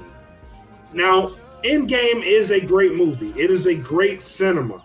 But for me, the better of the two was Black Panther. So I moved on Black Panther in mine. Because some people looked at it, I think, to side with you, a standalone movie. Like if you didn't watch the previous whatever movies leading up to Endgame, it is a boring movie because it's all this time travel, getting all this stuff, and then the last 40 minutes of that movie, epic, right? But it's made even more epic because because you know all of the shit that happened prior, Infinity War and stuff. Black Panther as a standalone movie you can go and watch and enjoy, you know, because the only tie-in it has is when he's watching the film of when his dad was in that explosion from Civil War, but that's like way in the beginning. And then everything else after that is its own movie, standalone. So it still has my most favorite monologue, M'Baku giving his speech on Challenge Day. To this day, like I memorize that shit and I do it randomly. Yep. And my youngest LJ, he loves it, so he loves when I do it. So, like I said, there's no loser coming out of that one. But yeah, Man of Steel versus Avengers, Endgame, all that stuff moved on. So the group moved on to Endgame, and they're to their final four. I have Endgame going over. You have Black Panther going over. Now on the bottom is Thor Ragnarok versus Avengers, and the group moved on Thor. I forgot to write down the number of votes, but Thor was getting a lot of love. Like people were appreciating the humor and everything in Thor compared to the Avengers. Like me, I moved on Avengers because, like I said, like I was sexually satisfied leaving that movie without even having sex. I can't explain it. Don't ask me to explain it. I left out of that theater like, oh God. I think I had a visual orgasm. I don't know. I don't know what happened to my body.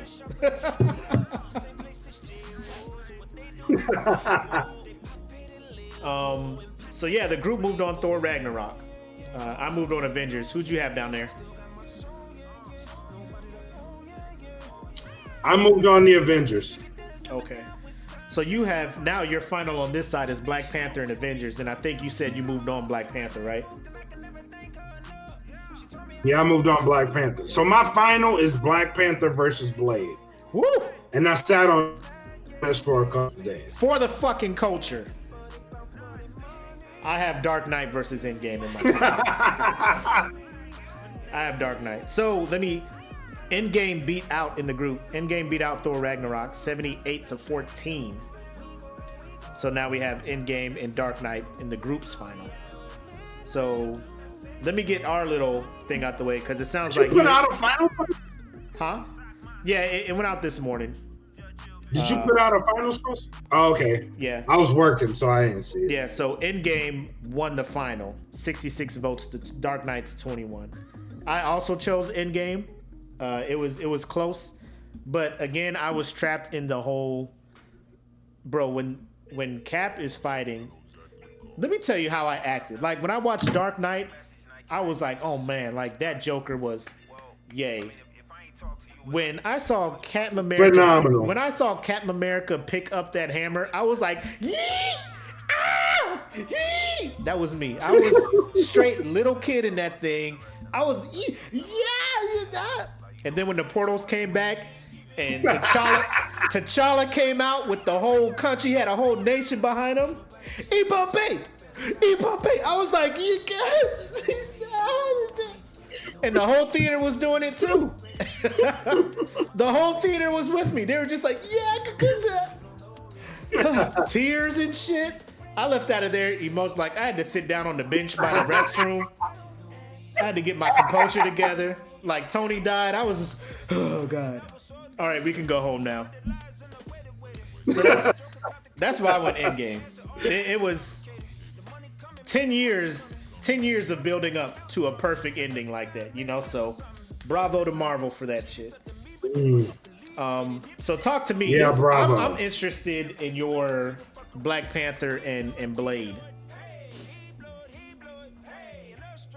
So I have Black, and trust me, this was not by purpose. It was just what movies I gravitated towards the most. So I have the origin story of Blade coming into being the Daywalker and the vampire he is, and eventually trying to fight Stephen Dorff as, you know, La Magra. And that whole storytelling. Blade, for what it's worth, and the year, Blade was ahead of its time as far as storytelling. And he kind of set the premise for what all Marvel movies were going to be. Because there were twists, there were turns, and there was all types of little nuances in this movie that made the movie what it was. And for extra eye candy, he has Sonali. So it was great. Black Panther, I just went over this, but the part that I didn't go over is how much Killmonger and Black Panther's brother, I forget the original Black Panther, T'Chaka, his brother. Yeah. How much it resonated with me and how much the message. It was really hard for me to look at them as villains in this movie. And I left this movie with a sense of, in everybody's story, there's a hero and there's a villain. All it takes is what perspective you're looking at it from. Because I could agree with what Killmonger was doing. Yep. I really could. Yep. The way he went about it, though questionable, was... It wasn't that far-fetched. You know what I mean? Like, This is what you have to do. He was able to penetrate an entire kingdom and gain weapons for a purpose that really on the surface was noble. Like when you give someone no options and they're back against the wall, the lengths they will go to prove their point, which was amazing. Right. Yep. Right. And it's hard. It was hard for me to say, okay, that's fucked up. I don't like him. Because I didn't. And I went into it like, damn, this motherfucker really, he used every single advantage he had. And though he died at the end of it, even with him dying, his last words was like, nah. Yep. Like he didn't put me in the ocean. Yeah. With all the ancestors that jumped off the ships. Because they knew slavery was worse than death. You know what I mean? Like, god damn. This motherfucker went out of G, you know, to the end. And it's hard for me to say, okay, that was horrible. And I left that movie like, fuck. That shit's awesome. You know what I mean? That's how I left that movie. I was like, that shit was awesome. That was the only Marvel movie, mind you, it was the only Marvel movie that I went and saw this movie 4 times in the theater. And I was like, yeah, I gotta see this shit. And every time somebody else knew was like, I haven't seen it. Let's go watch it. You know what I mean? Yeah. Endgame, I saw it twice. But Black Panther, I was like, yeah, I gotta see this shit. Yeah. I saw both of those movies. I'll go watch it with you. I saw both of those movies twice. I saw it the first time was like opening night. Like that's when we dashiki'd up. You know, I had my Africa chain on. We was showing out. We didn't bring the kids because we like, yo, we going out. We watching the movie with some grown folks. We going to enjoy some grown folks time afterwards. And then, so then the next time we went to see it, it was my son's birthday. He wanted to see it, so we just all went and saw it again. and I just had a Black Panther shirt on, but I couldn't have said it any better, man. I could not have said it any better. Great breakdown of what that movie meant and everything. But real quick, let me cut this down, because what I wanted to do and what I wanted to lead in with the show with was to, I know last week we were live when we found out Chadwick passed, and we didn't really have time to get thoughts together and kind of express like our real feelings about it and whatnot. So I was gonna talk about it some, and then let you talk about it. But the outpouring has been all validated. I think it's legit. It's not overreaction from our side as an African American man, because the roles he brought to life on the screen were some of the most important Black people in the history of America. Jackie Robinson, breaking the color barrier in American Major League Baseball. Thurgood Marshall. He played Thurgood Marshall. Yep, Thurgood Marshall. James Brown, Godfather of Soul. Just the list goes on. And the one that we just talked about, and I think it's the most important role that he displayed, was of T'Challa / Black Panther, which allowed the green light for Into the Spider-Verse, where people are like, hey, let's start bringing in more, bringing more of the multicultural side of superheroes, right? Because now you even got cartoons of the Young Avengers where Miss Marvel, who I think is like Indian, right? From Indian descent. In the Avengers game. Yeah. And like you're just with Penny Parker from Spider-Verse, who's a young Asian girl who develops, the robot for that, and now every kid is like, I can be a superhero, or they can look up to somebody who is like them, who's come from the same background as them. But for what that did for us, because like we had Blade up to that point, but they kind of played Blade. I'm not trying to rhyme, because Blade was good, but Blade Trinity was like, if you look at the historical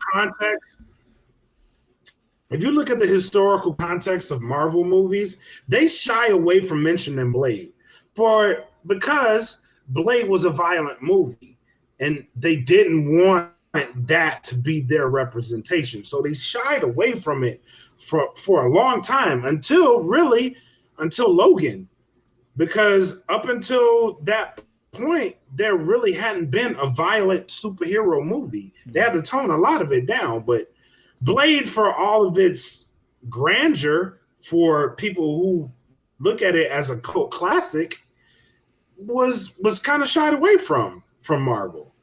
They didn't want that to be their legacy. Yeah. So amongst Black people, we had Blade, and Black people love Blade. But other than that, you didn't really have anything, because there just wasn't a lot of people out there. You know what I mean? Mm-hmm. And like for me, it was just amazing to see. Like I have never been to Africa. I haven't been one to just wear kente cloth, dashikis, and stuff like that. And be highly intelligent and appear to be speaking like I know all things Black. But in that theater, seeing, because growing up, you would see Africa depicted as send money to help these kids get rice, and you have the kids drinking a third world country. Yes. So to see it depicted as a vibrant, thriving country, nation, still throwing back to African heritage, like all the colors and like the challenge day when on the waterfall, the different tribes and the colors and the wardrobe, and how they're depicted as kings. Go ahead. Even that, because if you go back to the whole Blade situation, Black Panther was the first real movie of its kind. You had Coming to America, where you had blacks that were royalty, but it was more or less a comedy. You know what I mean? This was the first movie to where you had blacks that were royalty. They had conflict with other people. They thought intelligently about the conflicts. They weren't calculating and going down the straight well, other than Killmonger. But even with Killmonger, and I see EJ put up his question, he was like, I didn't like the narrative of Black lives taking lives. That shit it's going to be there. You know what I mean? But the way that he did it was calculated. It wasn't purposeless. You know what I mean? Like, because even amongst black people, even today in this society that we live in today, there's people that want to do that, and then there's other people that will clash against it. The idea of that was get rid of the people, not necessarily kill them, but figuratively get them out of your lives so that you can accomplish your goal. So in the movie, it looks like he's killing them, but that is also a figure of, you know what I mean? There's going to be people, no matter what race you are, that aren't going to agree with your goals in the end. You have to get those types of people out of your life. I think it was more of a kind of like a visualization of two different ideologies, like Malcolm X versus Martin Luther King, right? Malcolm X is like, by any means necessary, we gonna have these people respect us, right? So that was more the Killmonger route, and the fact that some of the tribes in Wakanda were willing to listen to him shows, how tired people were of, knowing, because they know what's going on in the world, and to choose to not help, that's got to be killing some people. They're just like, our people, our family, our ancestors are out there and stuff, because they had spies out there. Like T'Chaka's brother was out there in Oakland, doing things, trying to help, and that's why he got fucked up, is because he was trying to do shit to help, African Americans outside of Wakanda, using Wakanda. That movie spoke. It spoke on so many angles, which is why I love it. Right. Because one of the biggest lines for me in that movie was T'Challa saying, "I'm not the king of all black people. I'm just the king of Wakanda.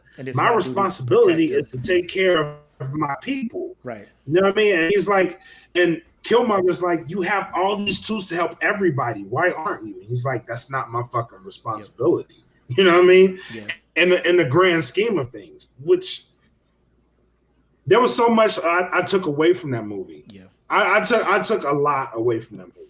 And it's not just Black Panther. The thing that I appreciate about Chadwick is he was dealing with, probably not for those earlier movies, but like to go through what he went through, to not make public his battle so he can portray a strong lead African American actor and character in these movies the way Denzel was doing, so people like him, younger kids who want to become actors and thespians and stuff, can look up and be like, if he can do it, I can do it, Because you go from Sidney Poitier, so can I, to Denzel, to Chadwick and Michael B. Johnson, and now there's like a list of lead Black, African American actors, and he was one of them. And to imagine what he could have grown to become if he could have had a long enough career like Denzel, you know what I'm saying, or Morgan Freeman, or a Forrest Whitaker and things like that, but the fact that he sucked that up and he was willing to take these parts to portray what I would assume they probably asked other people, but they were intimidated to play certain roles like Thurgood Marshall and James Brown, Jackie Robinson, things like that. And he's willing to step up to bat and play those iconic parts and bring those icons to the screen so people can see and hear the story, So for that, that's why I have the utmost respect for him. And he was a humble dude too. He never let it go to his head. Every speech I heard him give, every interview, he's always giving flowers to the people before him, you know, alive or past. Yeah. He never think about that. He was doing all these appearances knowing he had a disease that was probably going to kill him. Yes. He did all of these things, these roles, knowingly he was sick, and he did them in between treatments. And that speaks a lot to the person that he was and what he wanted to leave behind. And I think the lesson coming from that is we should strive to be our best selves all the time. Yes. Because he did. And make sure to just pay respects to those, because he had a speech for Denzel. I think it was at the Screen Actors Guild Award or something, when he won an award for playing T'Challa. Beautiful speech. Giving tribute to Denzel, and it was amazing. So yeah, like I will let you guys know that I did shed some tears for him after we recorded, and I saw some of the tributes and stuff, but there was one that I posted yesterday where other actors and his friends and stuff were talking about him, and they had nothing but amazing things to say about him. So rest in power. Chadwick, thank you for all you did. Thank you for the roles you played. Thank you for being a role model for young black kids everywhere, so they can look up and see a superhero that they can dress up and be as, you know, without, you know, it's just amazing what he was for the short time that he was out here. Yep. So. Yep. That's all I got. So, rest in power, brother. Rest in power. Rest in power. With that said, this concludes this week's episode of The Smoke Pit. Sorry to end it on such a somber kind of thing, but, you know, it's something I feel like we had to do. Seeing how we were live and, you know, kind of discombobulated emotionally and couldn't really get these feelings out and get these words out. So, Black, I think you did a good job breaking down Black Panther, and what it meant to you was probably what it meant to a whole lot of people. Thank you for sharing those words on what that movie meant to you. I got nothing else. You got anything to say to the people, man? Actually, we are getting ready to go to Dayton, and I think now is the perfect time. Up until then, this is going to be the finale. So I look at the first year that I've been here as the first season of that filming. So once we get to Dayton, we'll come up with the plan. Things are going to revamp, and you'll probably be looking at a different That Film podcast once we get out of there, because everybody's going to be there, and ideas will be exchanged. I'm pretty sure the smoke pit's going to look different, because you guys rocking with us has done tremendous things.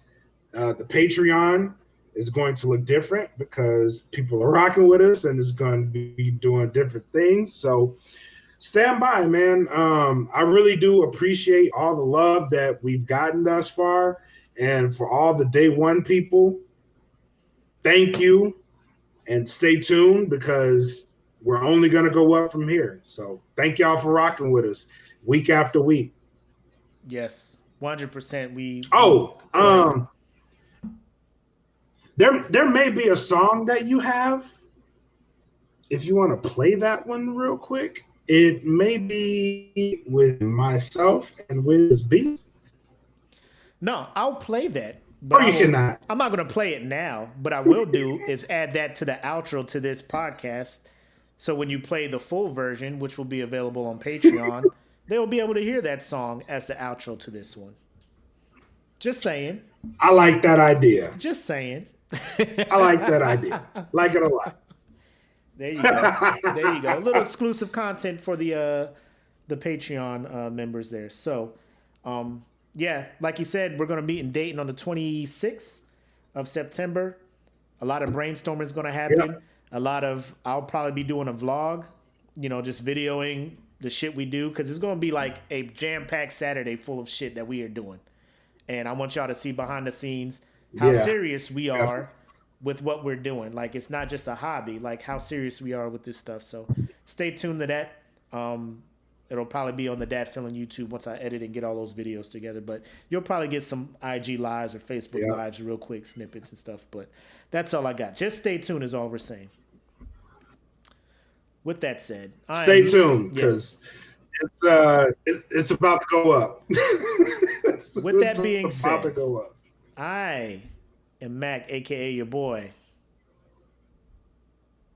This is your boy, Bread Like a King. Made us Calvin Kaylee. You guys have a good night.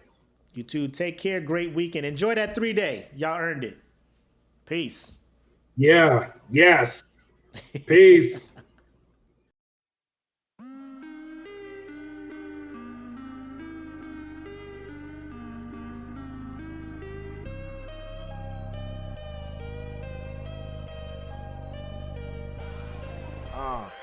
You made it an issue.